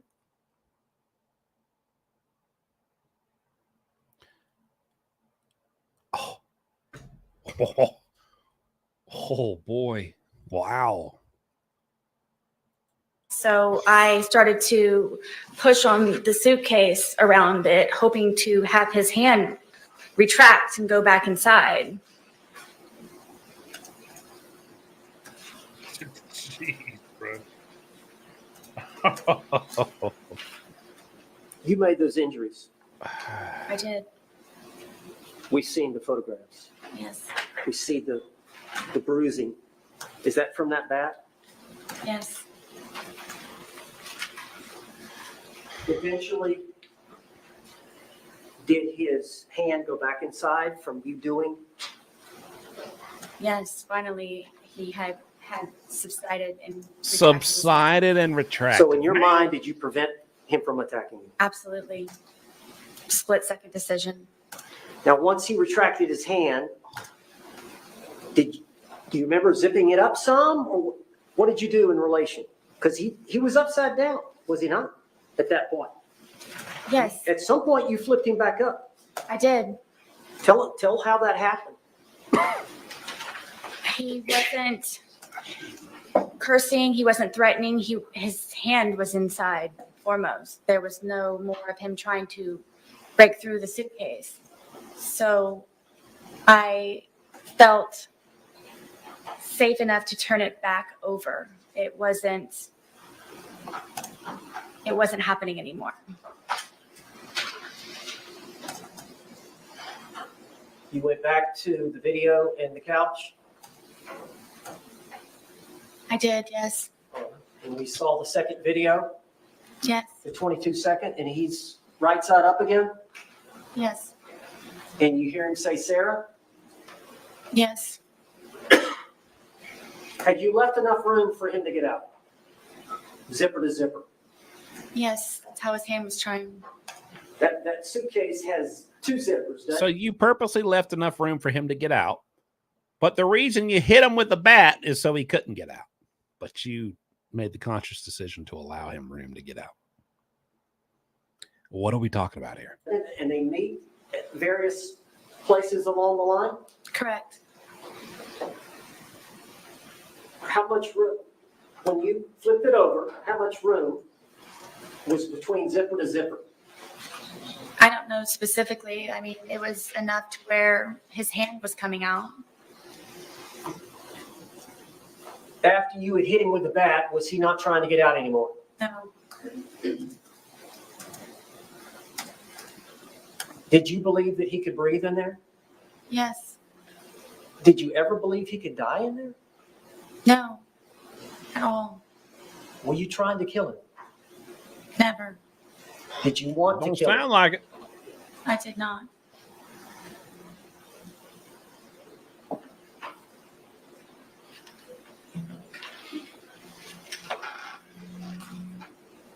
Did you walk upstairs? I did, yes. Why didn't you let him out before you walked upstairs?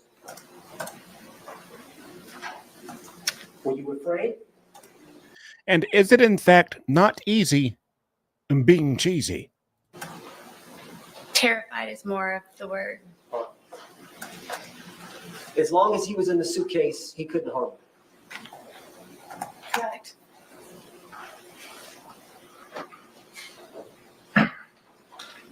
When he's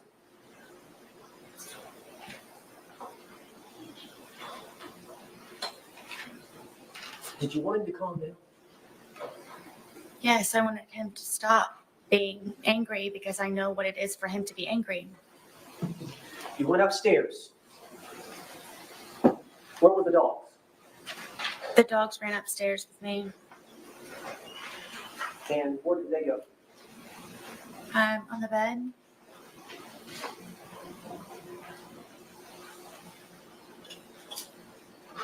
Did you have the phone with you? Yes, I know at some point you called your husband Brian, did you not? I did. Do you recall how long that conversation was?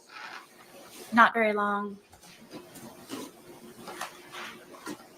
Can you recall what was said? I don't remember exactly. No, I don't.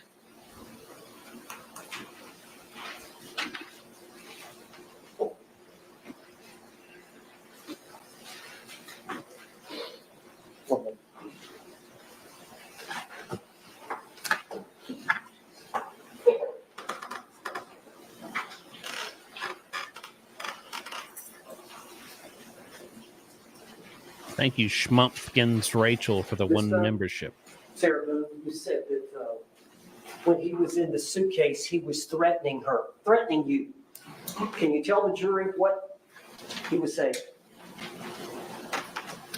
I don't know. Am I allowed to curse? Yes. That he was going to fucking end me. And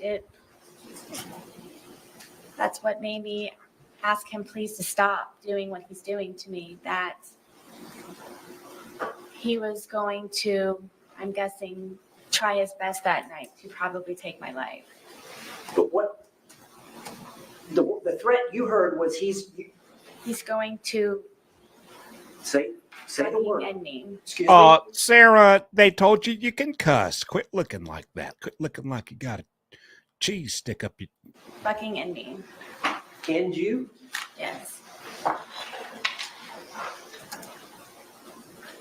One more. Yes, sir.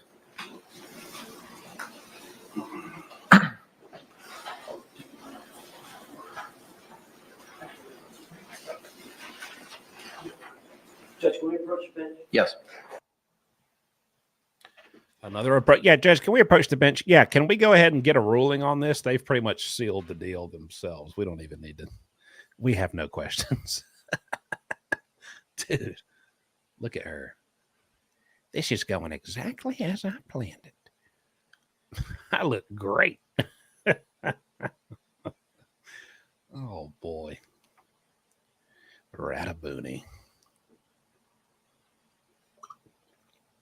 Somebody keeps asking in the chat, what's with all the cheese jokes? Oh, ma'am. If only you knew. She got caught with 87 slices of cheese in her jail cell. She's the chancellor of cheddar.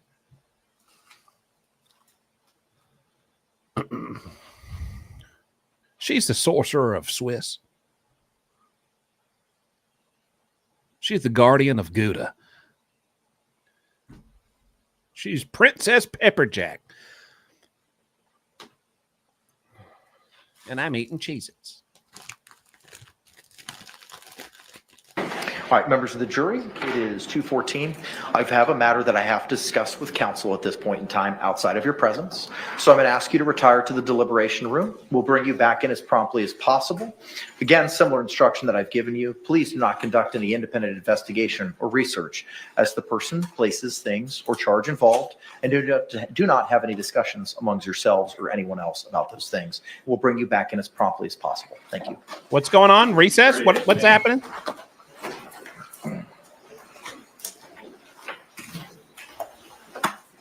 Are they doing a recess?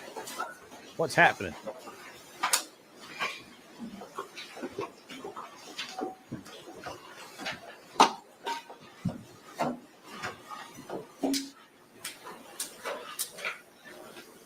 Oh, court business? Okay. Cheese break. Guys, we need to fix ourselves a cheese sandwich. If you could just step out for a second.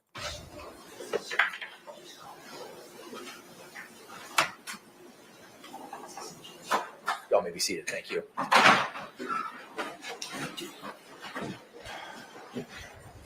State, you can proceed with any argument at this point in time. Judge, I believe that's pretty close to what we already knew from the deposition testimony, from the doctors relaying what she said for the proffer. What we have here is testimony from the defendant. Her timeline is she comes downstairs after having gone up to the shower and hiding, laying down, after being declared to be it. She comes back downstairs, and before she gets back... I'm sorry, the way he said, after being declared on the record to be, in fact, it in a game of hide and seek. Back to the bottom of the stairwell, she can see that the victim is in the suitcase trying to get flat because the lid is flopping and he's not hidden just yet. And so she comes over, and I believe she testified she was moving it around before actually zipping the lid shut, but moving it around, everybody's laughing. It's all fun and games still. And then she zips it, and it's still fun and games, and everybody's laughing. And then at this point, she testifies that this is now her opportunity to get on her pulpit to express her true feelings about everything. And that's when she sits down on the couch and opens up her phone device and begins recording what later turns out to be IMG _1062.movie at 11:12:45 for 2 minutes and 3 seconds. During this period of time, the decedent is expressing meekly that he can't breathe. The only time he ever curses at her is, Sarah, I can't fucking breathe. Babe, I can't fucking breathe. He is demonstrating under the law that he is in fear of losing his life. She has committed an aggravated assault. She has committed false imprisonment. She was the initial aggressor. There was no overt act to justify these actions that she took against her boyfriend. She then goes on to say that during this period of time between the end of the movie at 11:14:48 seconds and before the next one starts at 11:23, that it's now at this time while he's still constrained and clearly unable to get out under his own power despite having his hand out, she begins beating him with a bat, poking his hands, poking the suitcase with a deadly weapon. A bat is used for baseball, but it can also be used to harm another person. Yeah. And according to the medical examiner's testimony, there was great harm caused to him, deep ecchymosis bruises. Wow. She can't start to do this out of fear, like the analogy I gave earlier. If I pull a gun to rob you, Judge, and you pull a gun, I can't shoot you in self-defense. She started this. She started this. There was no overt act, and therefore, we're asking for you to prevent, under the case law, any prior instances of violence, any reputation evidence, and any battered spouse syndrome evidence, because that's simply just what the case ended up being. Thank you. Response. How do y'all feel about that? Let me know in the chat. Judge, this was a game Oh, what's this doofus got to by say? two intoxicated people. When people are drunk and intoxicated, Judge, this was a game, a classic, if you will. One of the big three: hide and seek, tag, and skip to Malou. Come on. We all know the rules. they do silly and stupid things. The evidence is uncontroverted that George Torres willingly, by his own choice, elected to hide in the suitcase.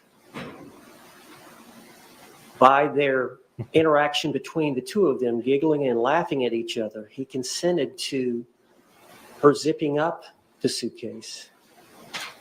And the playful nature of what was going on during those few minutes prior to the video. When the video is turned on, there's a 2-minute period where they're talking. He's saying, I need to get out. I can't breathe. She's not taking him seriously. As you've seen from the videos, I thought it was the boy crying wolf. She did not appreciate the fact that he could be actually having trouble breathing. And this was a chance for him to be heard by her about how she felt about some things involving their relationship. A short time later, the video was turned off, and then that period has been testified to by my client. And that period is uncontroverted. That's a second period of time. We've got that time for the video. We got the 11 minutes. We got the 22 seconds. And there's no video, there's no audio, there's no eyewitness, there's nothing but Sarah Boone's testimony. And she's testified here today that they had words, there were threats. He got his hand out of the suitcase. She knew by the threats and him getting his hand out of the suitcase that he was about to get out of the suitcase and he was going to hurt her.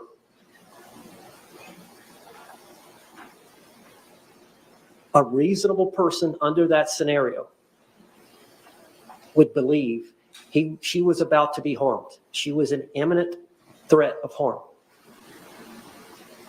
She blocked that attack by grabbing the bat, hitting his hand. When that didn't work, she started poking him with the bat and the suitcase. Eventually, she poked. Okay, but all that goes to crap when she just testified that, well, after that, I allowed enough room for him to still get his hand out. And his hand being out is what you just did all this stuff with the bat to prevent, because that meant he's breaking out to hurt me. But then you chose to allow him enough space to break out if he wanted to. All that goes to crap right there, brother. Poked him several times. He put his hand inside the suitcase. She put the bat up. When she realized he was not going to do that any further, she flipped him over right side up. She still had a fear, knowing that if he got out, she would be harmed. He would beat her up. She went upstairs. That is an overt act based on the discussions, coupled with the fact that he threatened her, using the word, I'm going to fucking end it for you, or some words to that effect. I don't remember her exact words, just before she went upstairs while he was still in the suitcase. If she would have let him out, and this is a crime, now this is an event involving an omission, failure to act, failure to unzip him at that point before she went upstairs. The failure to act, the failure to unzip, which would have let him out, which would have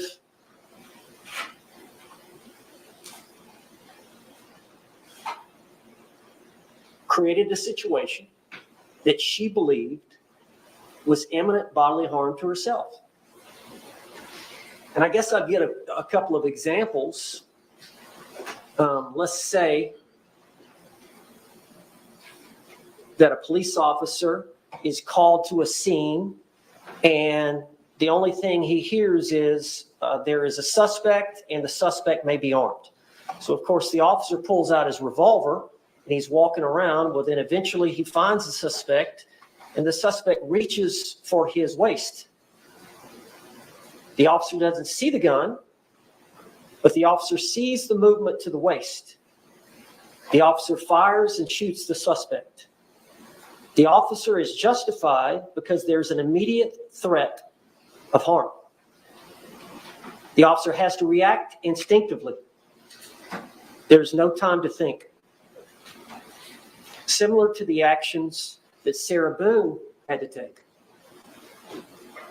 Another example, you're in a bar with your buddies and you've had something to drink and another group has had something to drink and one of your buddies gets into an argument with one of the buddies on the other party. And one of your friends, seeing that it's being escalated and the guy that's arguing with your buddy is aggressive, more aggressive than your buddy is. Your buddy's trying to settle the thing, but this other individual, maybe he's had too much to drink and he's more aggressive. So you go around behind this individual, and before he's able to strike your buddy, you grab him. You lock him up. Lock him up. That's physical restraint to block an attack. Lock your mouth up. Lock you your grab him cheese by the neck. pantry. And you choke him. Physical restraint to block an attack. What are we talking about here? Amy C, That's thank what you she for the was doing $20 with the donation. suitcase. The look on the If judge's she face let right him out now of the is priceless. suitcase, she was going to be harmed. Yeah. Based on him trying to get out with his hand, based on the threats he made while he had his hand out, and based on the threats he made while he had his hand inside just before she went upstairs. Thank you. Thank you. Court's going to review all the case law that it's Good job. obtained in its research in this matter and come back with a oral Wow. ruling momentarily. Thank you. Yeah, sir, I saw someone in the chat say, hey, whoa. The lawyer's just doing his job. He doesn't have much to work with, and that may be the case. Look at Sarah. Look at her. Do you guys like my haircut? She went through 8 lawyers. Then she was going to be her own lawyer. Then she put out a help wanted ad. And this guy swooped in at the last moment like, hey, yeah, I'm here to save the day. I got you. I can make it happen. It ain't like no. Like if you can't do no better than that, maybe just let this one ride. Let her be Sarah Boone, attorney at law, devourer of cheese. Baby Bill Boone. All right. So I've paused a few times. I can probably fast forward this. Let's see if we can get this fast forwarded. So, yeah. We are up to date. We are on time with their stream now. So that saved us a few minutes of silence.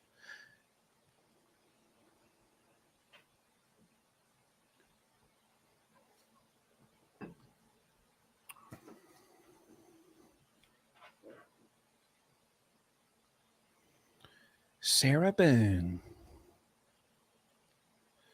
Y'all liking the Sarah Boone live streams? Y'all want me to do more? What do you think? We're just trying this out today. What do you think? Y'all liking this? Y'all want me to mix this in with the Wade Wilson content? Start covering both? What's going on?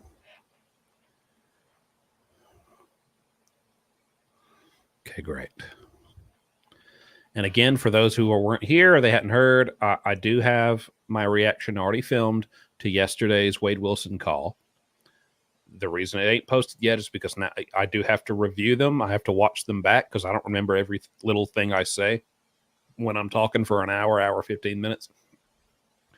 And I do have to review them under a few guidelines given to me by my lawyer, just to make sure that no losers from the other side can come along and try to do any legal crap to me. And I got to make sure I didn't say anything outside of these little guidelines. That's what's taken so long, but it will get posted, okay? It's coming. All right, we're Trust back me. on the record. State of Florida versus Sarah Boone, case number 2020 CF 2603. Appearances for the state. Chief Castro on behalf of the state. We in case the state. Defense. James Owens from Miss Boone. Connie Henderson for Sarah Boone. Kevin Beck on behalf of Sarah. Ms. Boone is currently seated at counsel's table, wearing the same clothing from this morning. Court has the opportunity to review the case law, review the arguments provided by both the state and the defense. Court finds that a overt act has been established. The case law is clear that a scintilla of the providing of an overt act is sufficient to provide the self-defense jury instruction. An overt act is not something that's specifically defined in Florida case law. It's something that's from the totality of the circumstances, seemingly under the authorities that the court has reviewed. As such, the court is going to find that under Holland, a overt act has been established and will allow the defense to proceed with evidence of reputation and specific instances of conduct and battered spouse evidence, so long as the necessary predicates are established for those items. Any questions or clarifications with regard to the court's order state?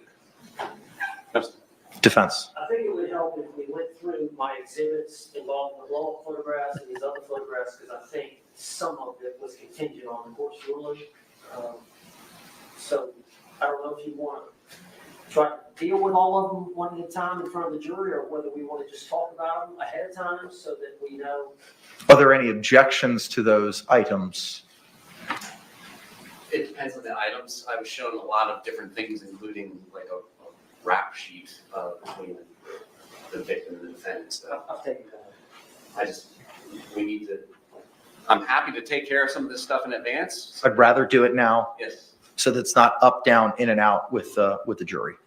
So Go ahead, Mr. Owens. What do we got? Well, I had the court go ahead and mark everything. Some of it is a composite. Is this it too?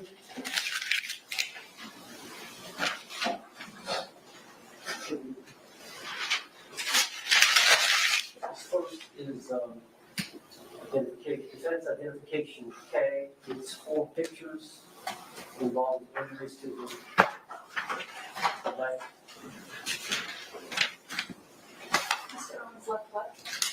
The leg. assuming a predicate for fair and accurate depiction is laid. Man, we want Boone. Objections decay. Bring us Boone. Bring us Boone.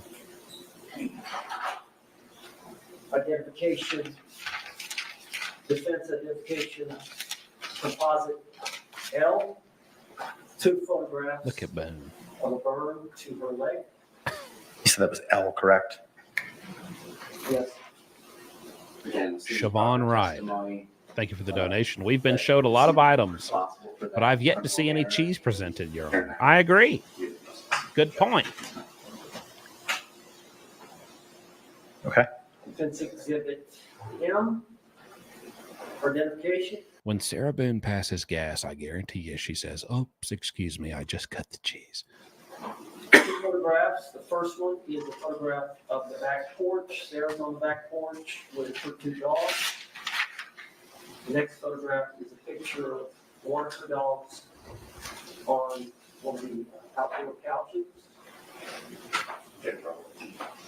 Because relevance is that he would threaten the dogs with harm if she didn't comply with his directives, and he actually harmed the dog.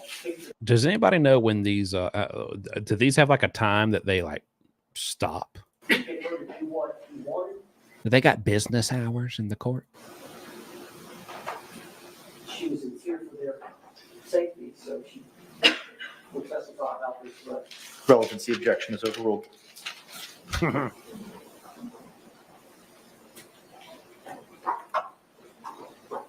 5 p.m., Identification- 4 p.m. Difference 5 p.m. identification number N, or letter N, one photograph. It's a photograph of the. They went till living 6 yesterday. area, Jeez. But also the stairs, Jesus. And it shows that, one of the allegations. Jeez by Louise. the state is that the defendant. Okay, no objection. No objection to, assuming all the normal practice stuff. Judge, this is where he took a bath. It's 5 photographs where he took a bath to TV, to Sarah's TV. My understanding, is this O? This is still O, correct? Yes. My understanding from the state is there's no objection so long as the foundation's established. Yes, sir. Thank you. We also intend to introduce the video. There's a short video on On Sarah's. State's Exhibit 2, we're not objecting to that Okay. as long as it's foundation. No objection so long as foundation is established. Cat Ritter. No, not Cat Ritter. Yeah, Cat Ritter. What does sequestered mean?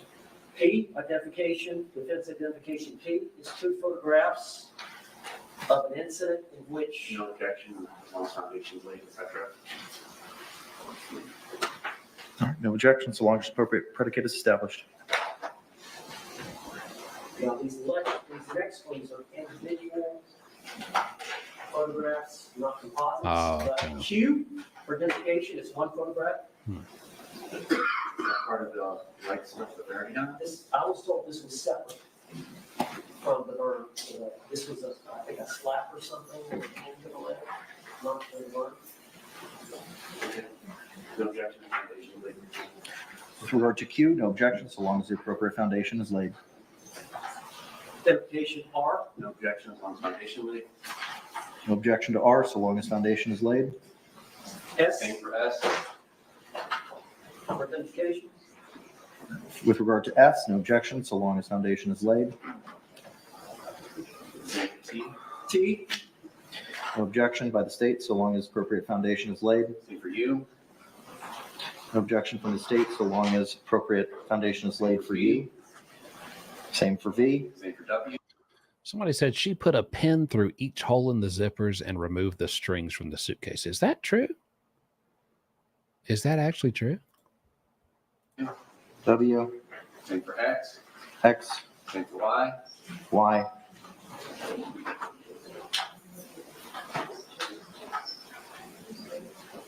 that's low.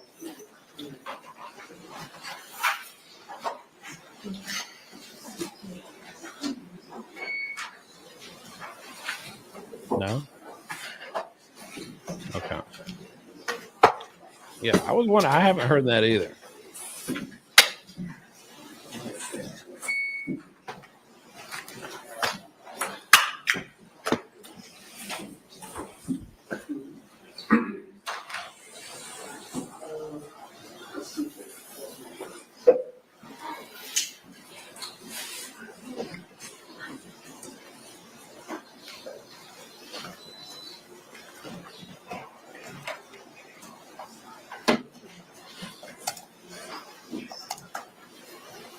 It's one of the other outgoings. A, identification for A. Oh, Were these the ones that we addressed pre-trial? we got Yeah. Boone posters and merch. Okay, thank you. No problem with that being additional. Exhibit A, the haircut. In terms of introducing this as an exhibit into evidence. Duplicative, competitive. Is it contained in K through Y? Yes. Then, is that accurate? I believe so. I mean, I know the clerk probably doesn't want the blow up, but If it's it's going to be easier to handle the clerk to handle the 8.5 by 11. if it's, allow you to use it for demonstrative purposes, but I'm not going to accept it in evidence as it is duplicative of what's already in evidence as X, defense pre-marked X. And then identification C. Same thing with the photographs. That was it was one of the earlier ones we addressed. M or N was the What does a staircase. busted TV have to do with? And Okay, for the same reasons, you can utilize it for demonstrative purposes, but it's duplicative as the exhibit itself will be entered into evidence, presumably. Give me 1 second. Identification. same thing, it's one of the photographs and it's on the state's digital exhibit. Any disagreement that it's included in your pre-marked. I agree. Okay, then same ruling. It is duplicative. You can utilize it for demonstrative purposes. Identification E, Same thing. Is it included, sir, in K through Y? yes. Then for the same reasons, it's duplicative. You can utilize it for demonstrative purposes only. F for identification, Same thing. It's included in your submittals? yes. All right, same ruling. It's duplicative. You can utilize it for demonstrative purposes, but it will not be accepted into evidence. Identification G, Same thing. Is it included in your submittal, sir? yes. All right, for the same reasons, I find it's duplicative. You can utilize it for demonstrative purposes, but not seeking it into evidence. H, Same thing. yes. Same ruling. You can use it for demonstrative purposes, but it will not be received into evidence by virtue of it being duplicative. Identification I, Same as T. Any disagreement with that, sir? doesn't. All right, same ruling. Court finds it's duplicative. You can utilize it for demonstrative purposes. Identification. Madam Clerk, Hang on, is that the house? it's either Delta or B, I think that's Bravo. Is it the defendant on the porch with the two dogs? yes. That was pre-marked before trial as Bravo. B, That's a B. same. It was as defense M. Relevancy objection is overruled, but I'm not going to allow the enlargement as it's duplicative, as the native photo is in evidence. But you can use it for demonstrative Yeah, I purposes. probably want to use these in closing and just use this, use that for the. However you see fit, sir. Okay, this is not working today? I can't speak to that. I don't know that anybody today has utilized it. I know- But that's not connected to the overhead. That's separate and apart from the overhead. Okay, okay. Judge, what other evidence do we have? Do we have body cams? Excuse me? Nothing? Nothing else to Sarah. There may be some body cam footage to refresh memories. We've got two deputies out there. Okay. All Um, Any other exhibits with regard to Ms. Boone at this point in time, Mr. Owens? Counsel?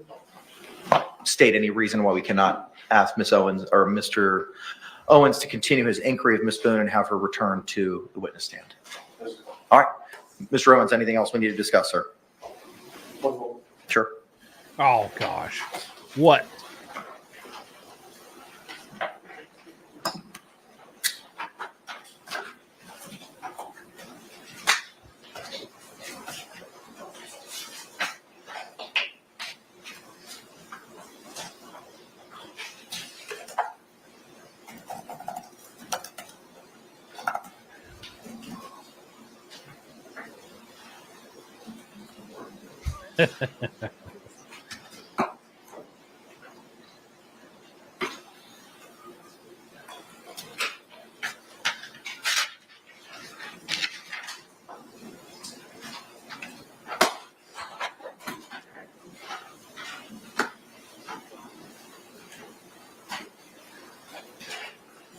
Judge, I think we're ready.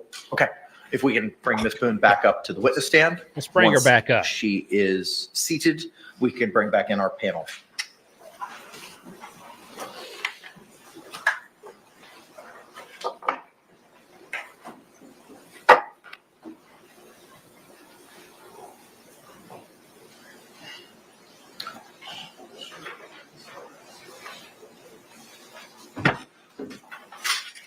Let's go ahead and stand and bring back in our panel.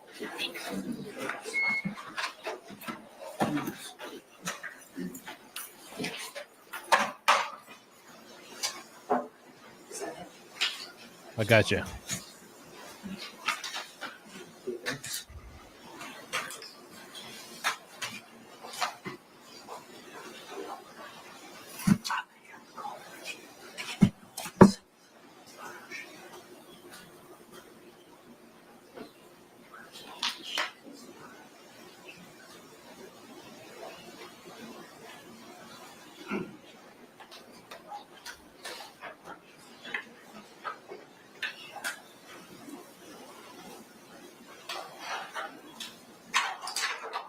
Jury entering.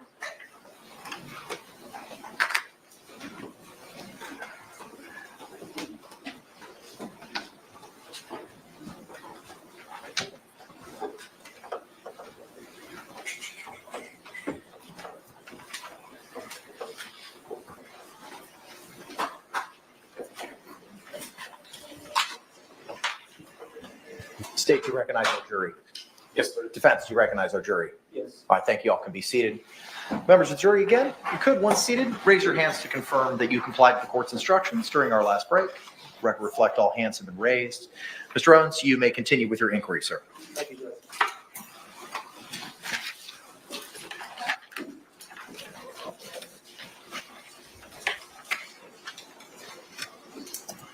Let's get it.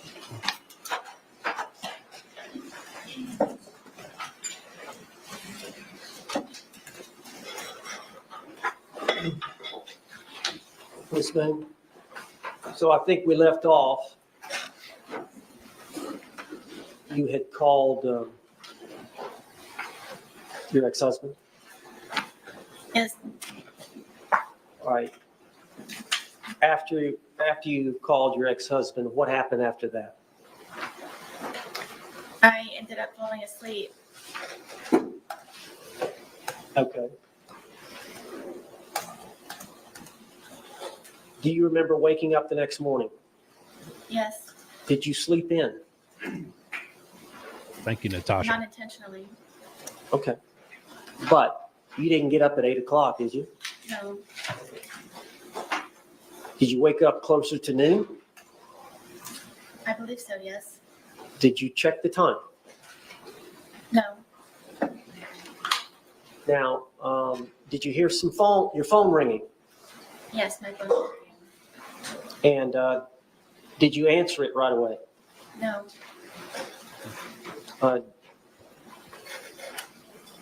Do you know approximately how many times it rang before you answered it? I believe the call was about 3 times. Did you know who was calling? I figured it was my ex-husband. And why would he be calling? To make sure that I was still on schedule to pick up our son. At 3 that afternoon? Correct. And he goes to school there close by? Yes.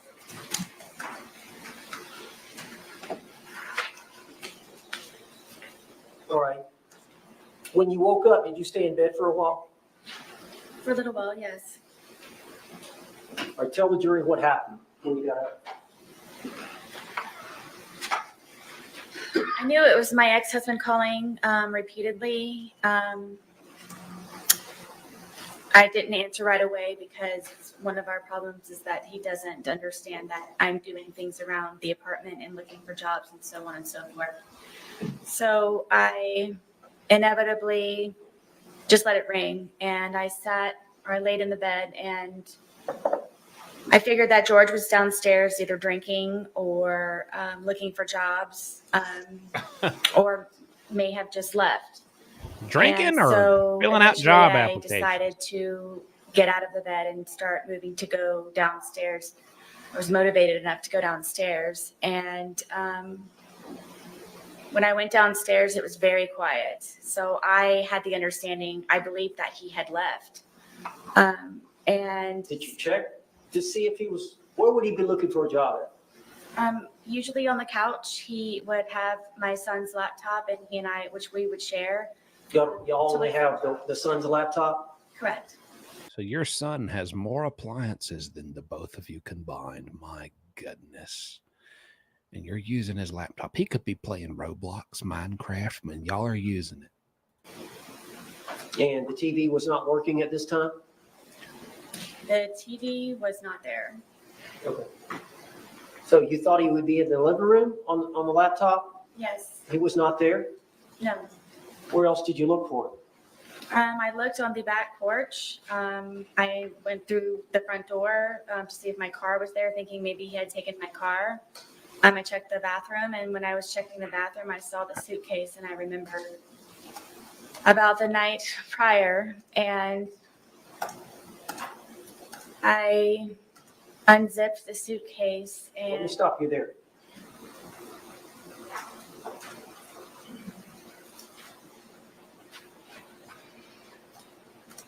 You said you were in the bathroom when you saw the suitcase, or coming out of the bathroom?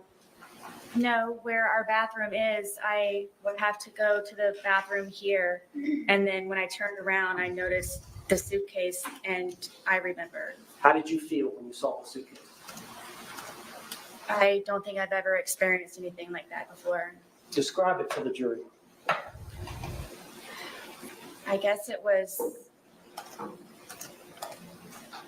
I was aghast and Aghast. Ma'am, sounds like you had gas. You came out of the bathroom. Aghast. Come on.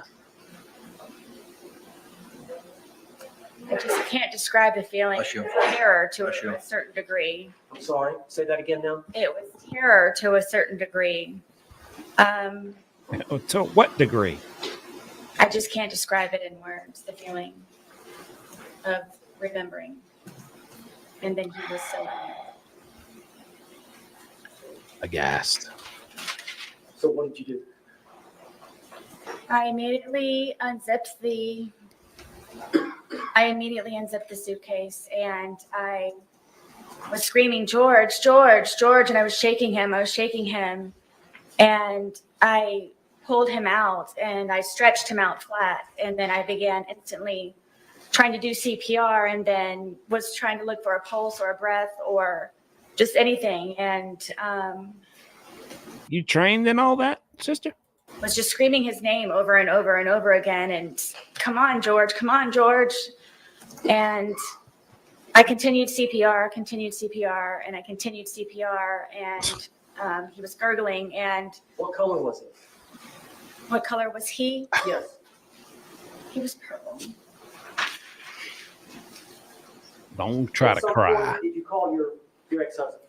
Yes, when he started to gurgle, and I knew that my ex-husband is notorious for bringing my son over in very inopportune times when George is possibly drunk or doing things not appropriate for my son to see. And I just didn't know what to do. It was just a quick knee-jerk reaction.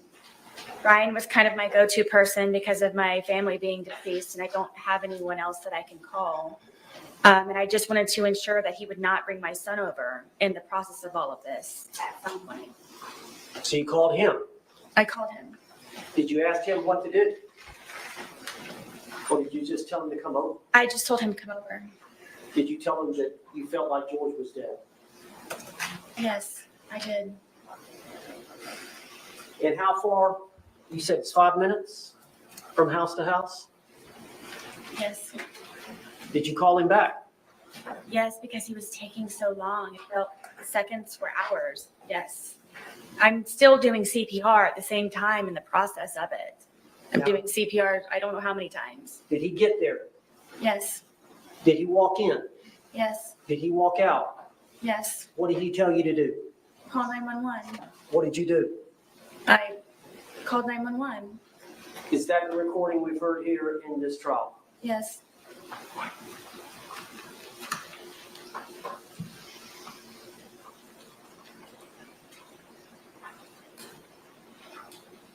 Did you love George?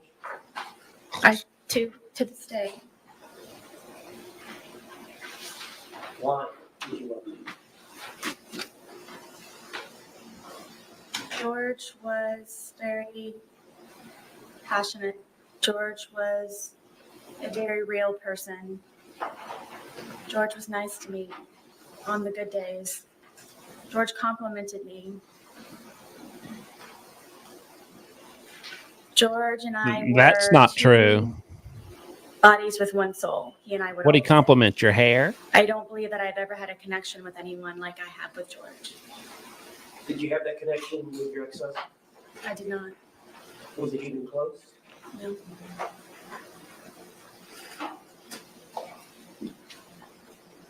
George has some good traits, doesn't he? Very much. Did George have some bad traits? He did. Did you drink too much? I did. Did George drink too much? Yes. Tell the jury about George's drinking.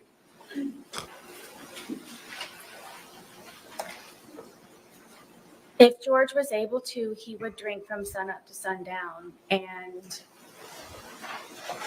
me having my son and trying to work and maintain the home and just have a life, a normal life as best as I could. Somehow that upset George. And because I had a certain dollar amount from my divorce settlement, at one point it was from wine we could afford vodka. So a lot of the times he would take my card, my debit card, and go buy the large, we call them handles, of vodka, which is the big bottle. And sometimes he would finish that all off on his own throughout an entire period of a day into an evening. That's honestly where I thought that he was going to be that morning when I came downstairs, because he's notorious for just automatically already being outside from drinking all the time.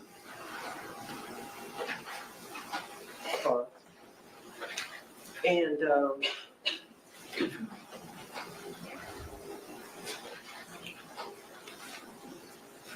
you said you have an alcohol problem.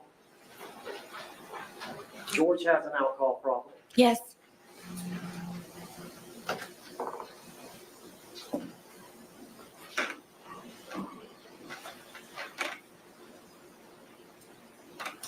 How did George's drinking adversely affect you?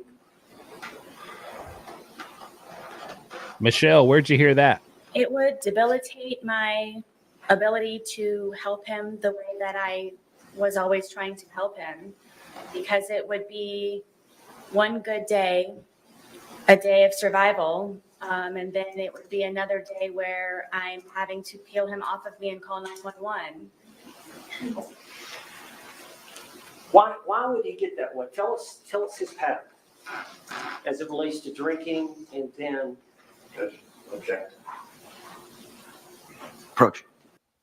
Oh gosh, crapicus.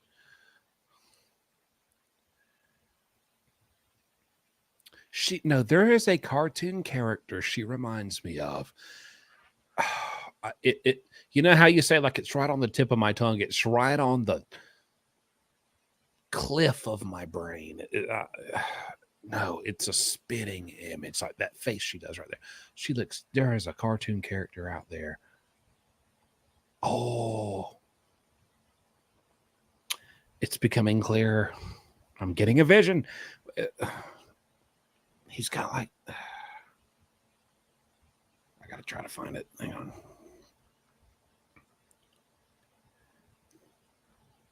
Does anybody in the chat have any idea what she looks like? Cartoon characters. No, it's like, I want to say cartoon.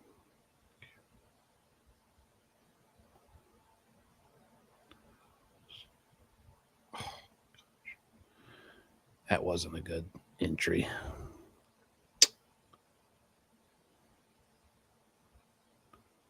That's not it.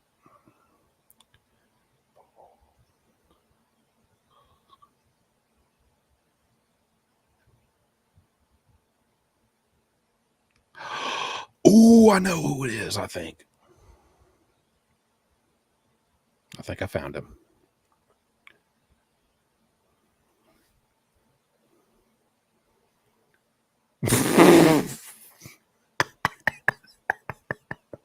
Hang on, I think I got him.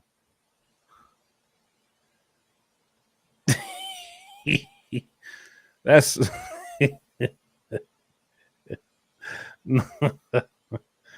oh boy. If he had a little comb over, cheese do haircut, that is her. Somebody said Big Bird. Ma'am, that is not, no, ma'am, that's not Big Bird. Not even close. No, that's not Big Bird. That's Sam the Eagle from the Muppets. That's the furthest thing from Big Bird. Big Bird.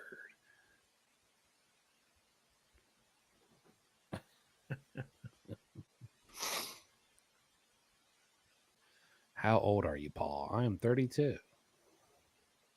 Objections overruled for now.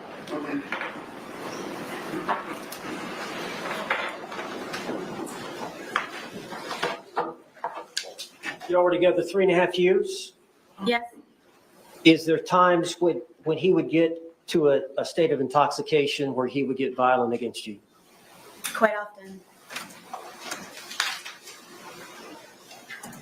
Judge, can I approach the witness? Yes, as long as you show it to the state first, please. Thank you, Christina, for the super chat, super sticker.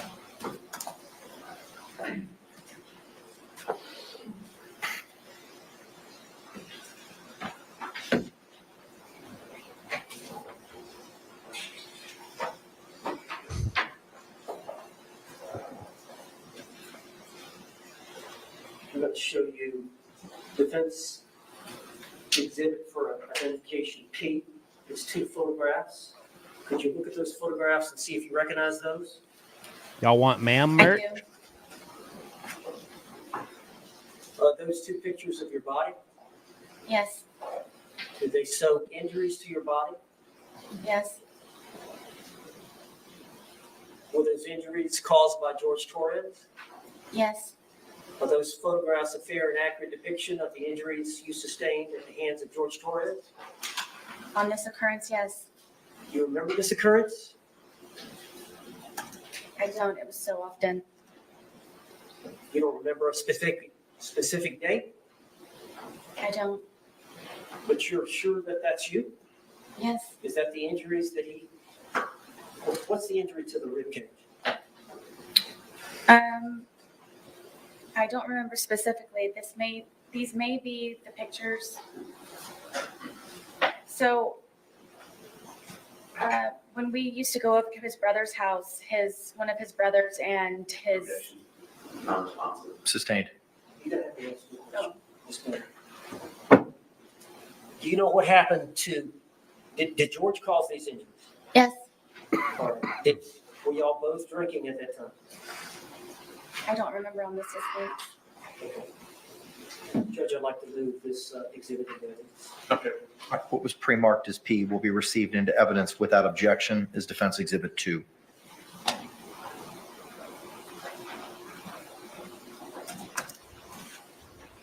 I'm not sure I know how to do this. Mr. Owens, may I get into tag just a number, please? Thank you. Mr. J, would you be so kind? Thank you.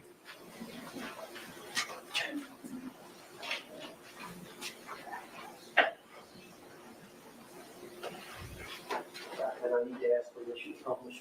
Yes, sir. You may do so.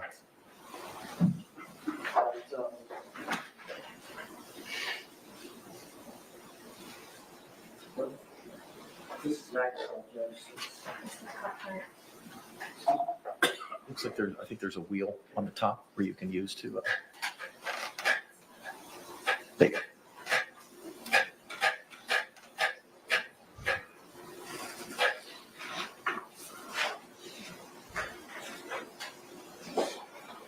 Ms. Boone, is that you? Yes, Are those injuries to your arm? yes, Were they caused by George Torres? yes, And during the same incident, is this you? yes, Is Oh, that gosh. Or bruise to your rib cage area? yes. Hit that like button, y'all. Hit that like.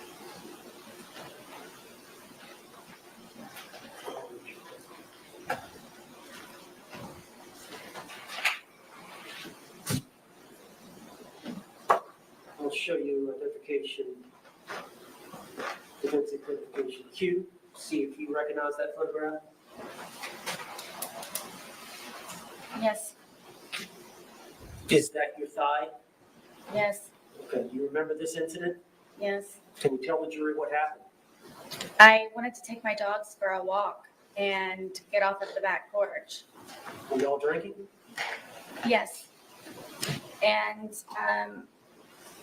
he was upset that I would rather go walk my dogs than sit there and continue to drink. So he slapped my thigh as hard as he possibly could and said that you're not going anywhere. And it was a good smack on my thigh. Good smack. Is that a fair and accurate depiction of the wound you suffered as a result of George Torres slapping you on the thigh? Thank Yes. you, TTV. Judge, I'd like to Paper offer plane. human evidence. No objection. What was pre-marked as Q will be received into evidence without objection as defense 3.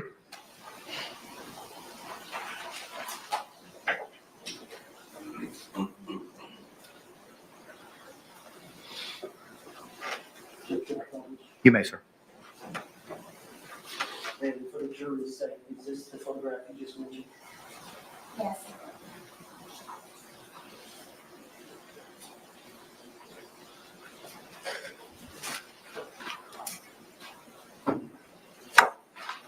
Let's show you identification, defense identification S. See if you recognize that photograph. I do. Oh, is that your hand? Yes. Is that your blood on your hand? Yes, it is. Is that you standing, looks like in a room with flip-flops? This is in the kitchen at Brian's house. Okay, what happened there? So George was very drunk, and And what I were wanted to you? leave. And he's notorious for taking my car keys and putting them around his neck, and my phone in his crotch area, and telling me to come get them. Putting his car keys around your neck. Is his neck the size of a pencil? How? And I really wanted to leave because of how drunk, and I knew the escalation of his anger. I didn't want to be there when it was at its peak. So I tried to take my keys from around him because he kept taunting me to take my keys, come get your keys. And so I attempted to go and get my keys.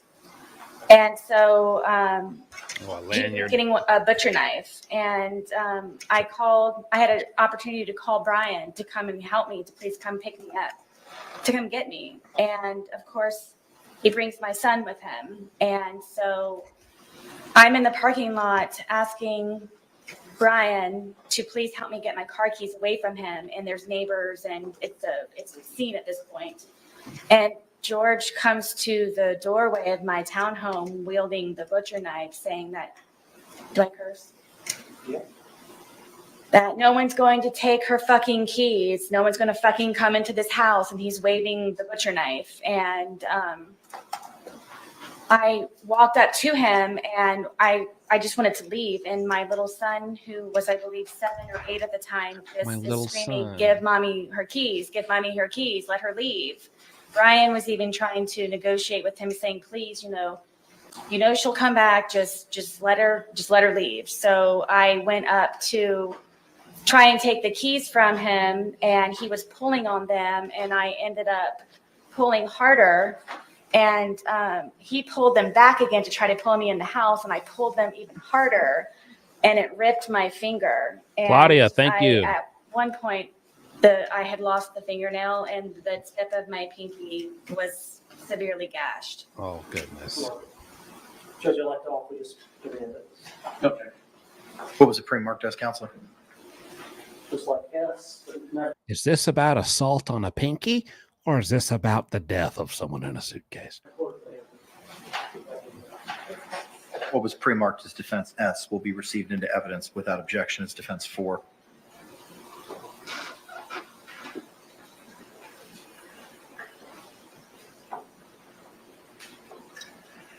Ms. Boone, for the jury's sake. is this- Pinky Boone. Is that the nail, or is it on? Still on? I believe so. Pinkicus.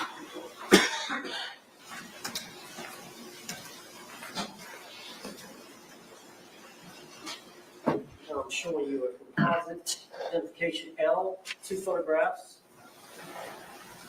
Can you look at those photographs and tell the jury what they are? I wanted to eat, and I Eat what? was Cheese? drinking. Went and made myself as quickly as I possibly could a microwave bowl of, I believe it was broccoli and cheddar soup.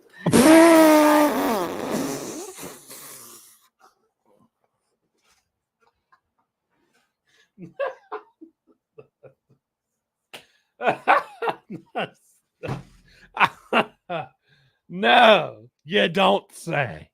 Broccoli and what, man?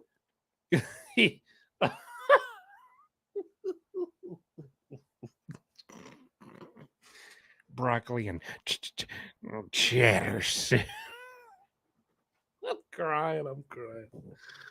Oh my goodness.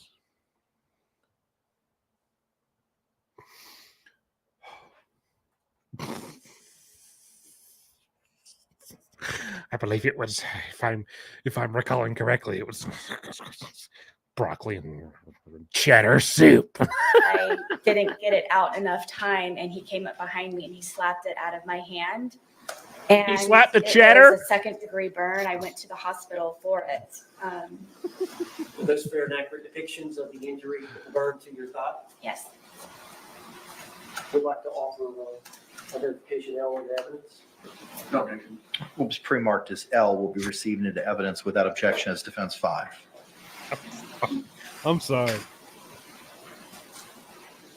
Permission. Yes, sir. You had to go to the hospital as a result of these injuries to your thigh? Yes. The cheese burned It you. was painful.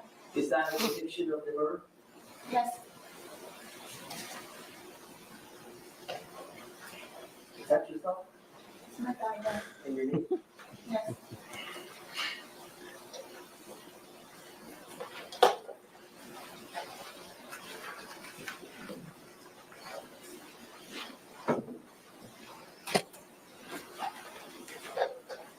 Not long at all. It's already over on day 3. Four photographs. It's over. I don't see this. Did you look at those all four Yeah. before commenting?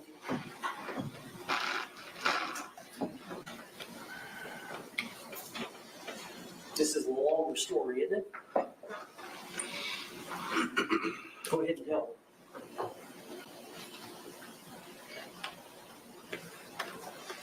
So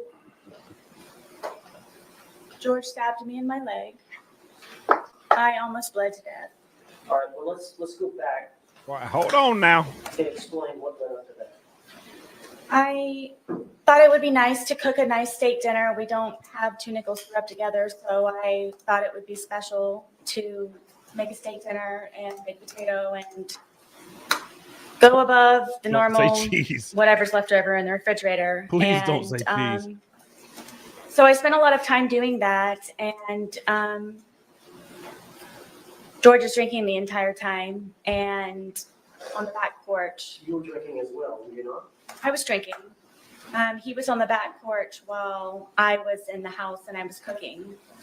And it was one of those where maybe if I start making dinner now, it will be over at a particular time and we can go to bed at a reasonable time. And I even put it in the bedroom and had a movie set up for us to watch. So it would just kind of be dinner in bed. And then he came upstairs and saw that I had made the steak dinner, and I don't know how to describe how drunk he was, but it definitely was not George. And had him come lay on the bed, sit on the bed, and put the I got the dogs out, and I presented him. You talking about the steak dinner dancing dogs? And sat down and was getting ready to start playing the movie, and he starts being very rude and cursing the steak and There's not enough cheddar finding on fault this with it. And then, I'm having to encourage him to eat. If you want me to cut it up for you, I will cut it up for you. Did you want some more sour cream for your potato? What can I do to make you happier? And then he started to pull on me and kept saying that, that I just want to fuck you on the steak and fuck you on the potatoes. And I took offense to that. And Wait, what? He wants to F her on the steak? Now I understand they were 5'3", but how big is this steak? Is this a California King steak? I kept trying to encourage him to eat. I started to Was eat. this just him really drunk and saying nonsense I don't know why he Steak was so angry that day. I don't know if it's because I got steak. I don't know. Most of the time I don't know the reason why. That's a big old steak. So I couldn't take it anymore. Obviously, I was not going to be able to eat. So I started to crawl off of the bed to leave, just the bedroom. And he told me again that I'm not going anywhere. And he stabbed me in my leg. And it crunched. You could hear a noise that it made. And Crunch. blood just started to come out of my leg, just like a fountain. So I got off of the bed. He's starting to freak out and grabbed me a towel. I got a wet towel and I'm sitting here holding the towel, and it's increasingly becoming even more and more saturated by the minute. It's just minutes. So I'm going Did she just lisp and say saturated? through towels and towels, and I said, George, I think I need to go to the hospital. This is not stopping to bleed. This is serious. And he got on his knees and begged me, please don't call the police. Please don't call the police. Please don't call the police. I mean, you know, I don't not believe any of this. Do I think it this thing really got too much to do with what happened that night. But I mean, I have seen there are arrest records for both of them for domestic assault on each other. And it seems that there's a bit more from him on her than her on him. But both of them, I mean, yeah, okay. But at the end of the day, okay. Why are we talking about this? And inevitably, he went and got my car keys and put them around his neck again, and my cell phone. So I was not able to call anyone, and I wasn't able to leave in my car. So I figured I would just go downstairs, and I'm just going to go downstairs. And I had propped my foot up on the glass table that we had, and blood is just everywhere. Blood is everywhere. I can't keep up with the amount of blood, and I'm starting to feel very weak and really weird. And he comes downstairs and he's still begging me, please don't call 911. Please don't call 911. I kept telling him, there's something, this is serious. This is something. Because he knew that he would probably get arrested or something bad would happen to him. So I couldn't take him anymore. He was just all over me and just, I'm bleeding. I'm bleeding very badly, and he's having me try to console him. And I kept telling him, please, I need to call 911, please. And I said, okay, just give me a moment. And I crawled upstairs to my son's bathroom, which is the furthest bathroom away from everything. And I remember holding onto the sink, and I looked into the mirror and my lips were blue. And I knew I needed help. I needed help. And he came upstairs looking. Well, and you hadn't been eating blue cheese, because that's important. That may have contributed to your lips being blue. Frantic for me, calling my name. And then I turned to him and I said, please, I'm going to die. I've lost a lot of blood. There's something wrong. My lips are blue. Please, we don't have to call an ambulance. If you could just take me, I'll drive whatever I can do, please, to go to the hospital for this. And he said that before anything happens, I had to concoct a story in order for him to not be arrested or be in trouble when we did inevitably get to the hospital. So I'm sitting there with this blood-soaked towel with blue lips, trying to come up with a story of what I can tell them when I go down there so he's not in trouble, and telling him that it's okay.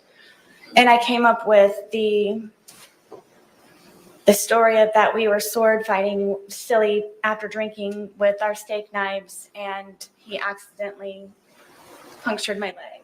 And from there, How did you get to the hospital? originally he told me to drive, and because of the amount of alcohol that he drank, and I couldn't. So he got into the driver's seat and drove me, and the entire time he's barking at me to make sure that I get the story straight. Barking? Sword fighting, okay? We were drunk, Did you go being to the silly. hospital? Yes, All right, and did you get treated there? yes. I was bloody, and All right, let me show you the photograph. I'll show you these. Yes. I could be Is this Yosemite fair Sam as a depiction cartoon. Excuse of me? The injury to your leg. Yes. I had to go to 2 different hospitals for it. And you lied to 2 different medical hospitals. personnel about how this happened. Yes, they brought in sheriffs and everything. Was it consistent with, they brought in sheriffs? Did you have to answer to the law enforcement officer? Yes, Did you stick with the story that you and George had agreed? I did. Judge, I'd like to offer this composite exhibit. Okay. What was pre-marked as K will be received into evidence without objection as Defendant 6.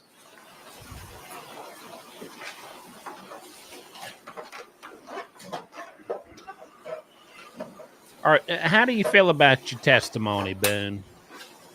Did you knock it out of the park? You may publish, sir. Thank you. Crapicus.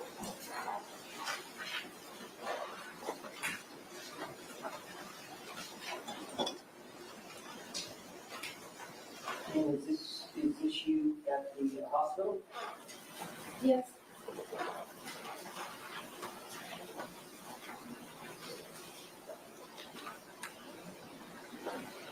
Is this the stab wound to your leg? Yes. Never. Is this a close-up of the stab wound? Yes. And was that, did you hurt your foot? No, due to the injury. Oh, get that thing- I had, Put that thing away. other problems please. with the surgery. Okay. Is that gout? But you eventually recovered? Eventually, yes. Do you have a scar to that effect? I do. Joe, could you step down and show me? Mr. J, Okay. you may. There's a lock, sir. We got Sarah Boone feet pics for absolutely zero cost. Out. All right, I don't know how best to do this, Judge, because we've got this ball. They can probably see it from there. Oh, gosh. Cinderella over here. Looks like there's an admission. Oh.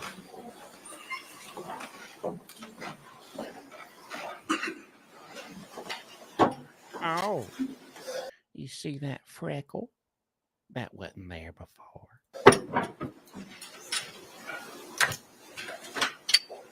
Miss Boone. All right, I'm showing you identification T. You recognize that photograph? I do. Yes. All right. Looks like you've got an injury to your lip and to your face. Do you recall this event? I was trying to sleep and Have y'all been drinking? I'm sure. I know that he had been drinking. This was one of the instances where I would go upstairs to try to go to sleep. And But he, y'all drank together a lot, did you not? sometimes, yes. But there were times where he wanted to stay up and continue to drink and you wanted to go to bed. Many times, yes. You were done, he was not. Correct. Was that one of these times? Yes.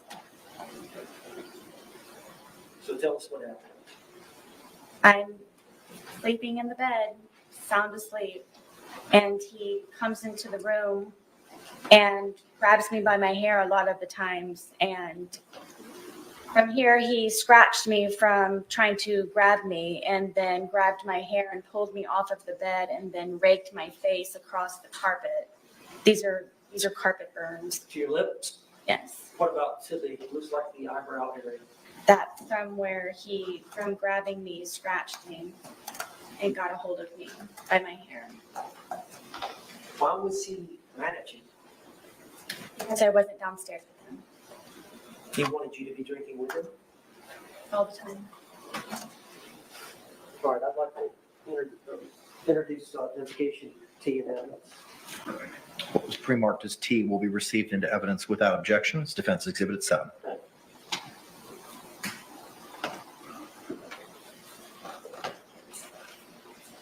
Oh, permission, Bob. You may, sir.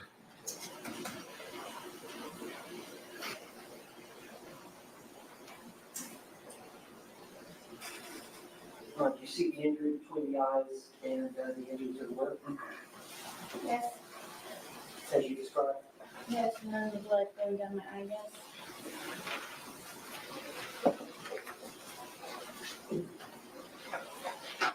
Showing you what has been marked state's exhibit for identification, or defense exhibit. You for identification. Yes, Can you describe that photograph? I can. Go ahead. This was the first time that I ever called 911. George and I had gone to a bar across the street within walking distance, and at some point, I asked a guy, or he asked me, somehow or another, it was over a cigarette. And he left, and I didn't know where he went, and the bartender said, oh, he left. He took your car and he left. So, Why would he do that? well, I found out when I got home, it was because I spoke to another man. And so I paid the tab and I walked home, and he's sitting on the back porch with the handle of vodka. And I was walking on eggshells and terrified and kind of treaded lightly when I came in, and he acted all natural and fine. So I didn't know the reason why that he had just gotten up and left with my car. So then he calls me a whore, and then he calls me a slut, and then he calls me a cunt, and gets up and pushes me. And he pushed me with both of his hands so hard that we have this little area where our washer and dryer is, and there are metal doors that are on it. And he pushed me into the metal door. And then I fell back, and he got his knees on top of me on my arms here, so I was pinned down, and was starting to strangle me and hit my head up against the metal closet over and over and over and over and over it again, and calling me a fucking whore and you're such a slut and fuck you and everything. And my tongue was flopping out of my mouth, and I thought I was going to bite my tongue off. What? And because of the amount of noise I guess my head was making on the metal door, he slid me down and got back on me, and then started to strangle me again. And it was on, we have carpet, but it's like concrete. And I was able to get my arms out from underneath and grab his throat and get him off of me. So I got him off of me, and I pushed him off, and he came up and he goes, "You fucking bitch." And he stomped my face. And the next thing I know, I woke up. I obviously blacked out. I'm obviously, I guess, yes. And he was passed out on the floor. And I woke up frantic, looking for my phone, and I immediately called 911. Okay. The police arrived on that incident? Yes, they did. Is this a fair and accurate depiction of the injury you sustained as a result of him kicking you? Stomping, yes. It was a stomp? Stomp. With his All I heel? saw was his heel. This is, we ask that this be identification you be admitted today. What was pre-marked as you will be received without objection is defense 8.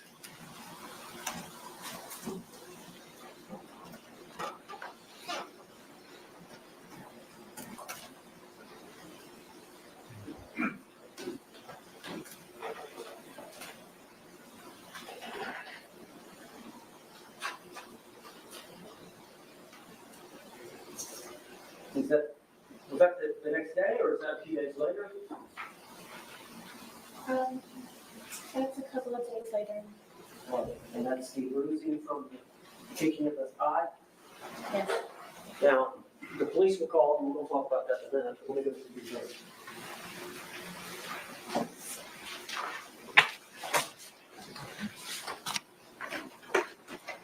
Showing you identification V, defense. Could you recognize that? You have to see it. Yes.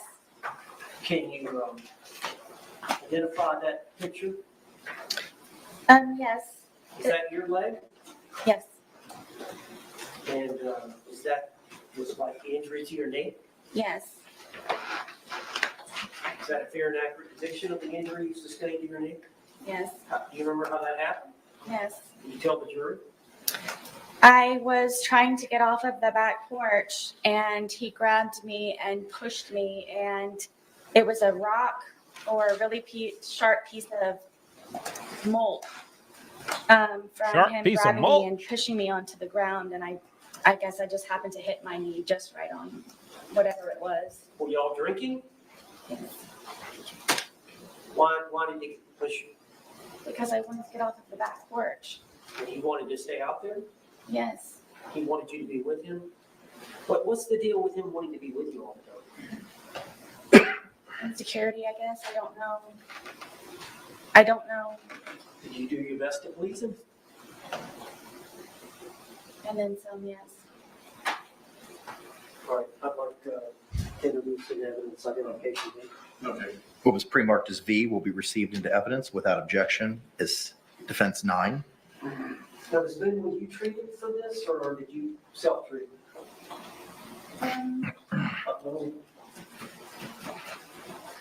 Show the jury now. No, that was just, I got the first aid kit that I had for my son and I just cleaned it up. You what? I said I got the first aid kit that I had for my son and I just cleaned it up and put a Band-Aid on it.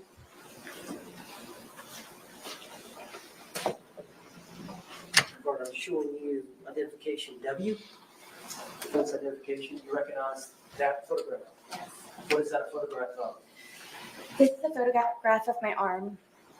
And is that a fair and accurate depiction of your arm with some type of injury? Yes, Do you remember this event? multiple times, yes. Well, I'm talking about this isolated event where this photograph was taken, the injury you sustained. Yep. Who injured your arm? George Torres, Do you remember this event? yes. Did you tell the jury about it? This was one of the instances where I would try to pull away from him, and I don't know how my arm started to do this, but from him pulling from this way, how hard he would pull, with me trying to struggle to get away from him, it would leave these bloody under the skin splotches. So he wouldn't hit you sometimes, he would just grab you and pull you. Yes, from me trying to pull away from him, that's the point of it doing this, from me pulling away from him. Now, this is one of the many times y'all are both intoxicated. I mean, I can't say for sure, but yes, but whenever it would happen, yes, we would be drinking.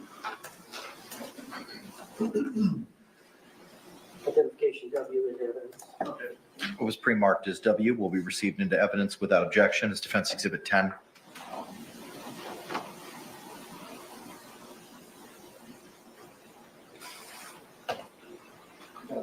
You may, sir. All right, it doesn't look like a wound or anything. Objection to commentary. Sustained. Tell me, I'm sorry, tell me, you said it's just from the grip, him losing his grip? Yes, it would be from me pulling away from him and whatever under the skin it was that it was disturbed from the amount of pressure of him holding and then pulling from me would create those on my arms. Okay.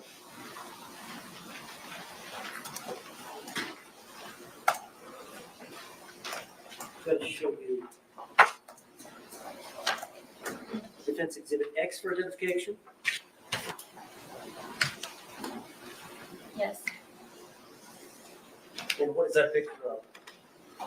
This is a picture of my ear, side of my head. Is that a fair and accurate depiction Yes. of the injury you sustained by George Torres? Yes. Do you remember this event? Yes. Were you drinking? I at the time was not drinking. No. On this event, you had not consumed any alcohol. I mean, I may have earlier. This was another. I was in the bed trying to sleep. Where was George? Downstairs drinking. All right, and so you were wanting to go to bed, and he wanted you to stay down there with him? Yes, I was in the bed. All right, tell the jury what happened on this event. I believe this was the instant where I was in the bed and I used to barricade the door with our dresser. Why don't you just lock it? All of the locks. I'm broke not in my house, trying to. Or I'm just listening. including my son's. At one point, I could seek Twisted. refuge in my son's room, but he broke that one as well. what? Tell me, explain how that happens. Tell the jury. We can't read your mind. George wants me, which he has told me numerous times, that I am to be with him at all times and doesn't like to be apart from me or away from me. So whenever it was even just to go to the bathroom, sometimes he would go with me. And you have to understand, I have a 2-story, 900 square foot townhome, so there's not many places to go. So it just happened to be that it would be upstairs or downstairs, or I'd be in a particular room or not. So inevitably. Did you want some time away? Yes, I did. Even if it were just him upstairs or me downstairs or vice versa. You know So I the like on rarely got to sleep. This was one of the instances because I had barricaded the door with our, 200-pound dresser that we had. And then I had my nightstand barricaded up against the bed, to where it was even more difficult from the prior times of him breaking in. And he would, I don't know how he would ever do it, but he would get himself in through the crack of the door that he would be able to wedge the dresser and the nightstand. And he pulled me out of the bed and told me I was going to die. And I believe it's this incident, and punched me, and Punched you in the side of the head? yes, in Was my it- temple and everything. Was it an open fist or a closed fist, or do you know? It was fully closed.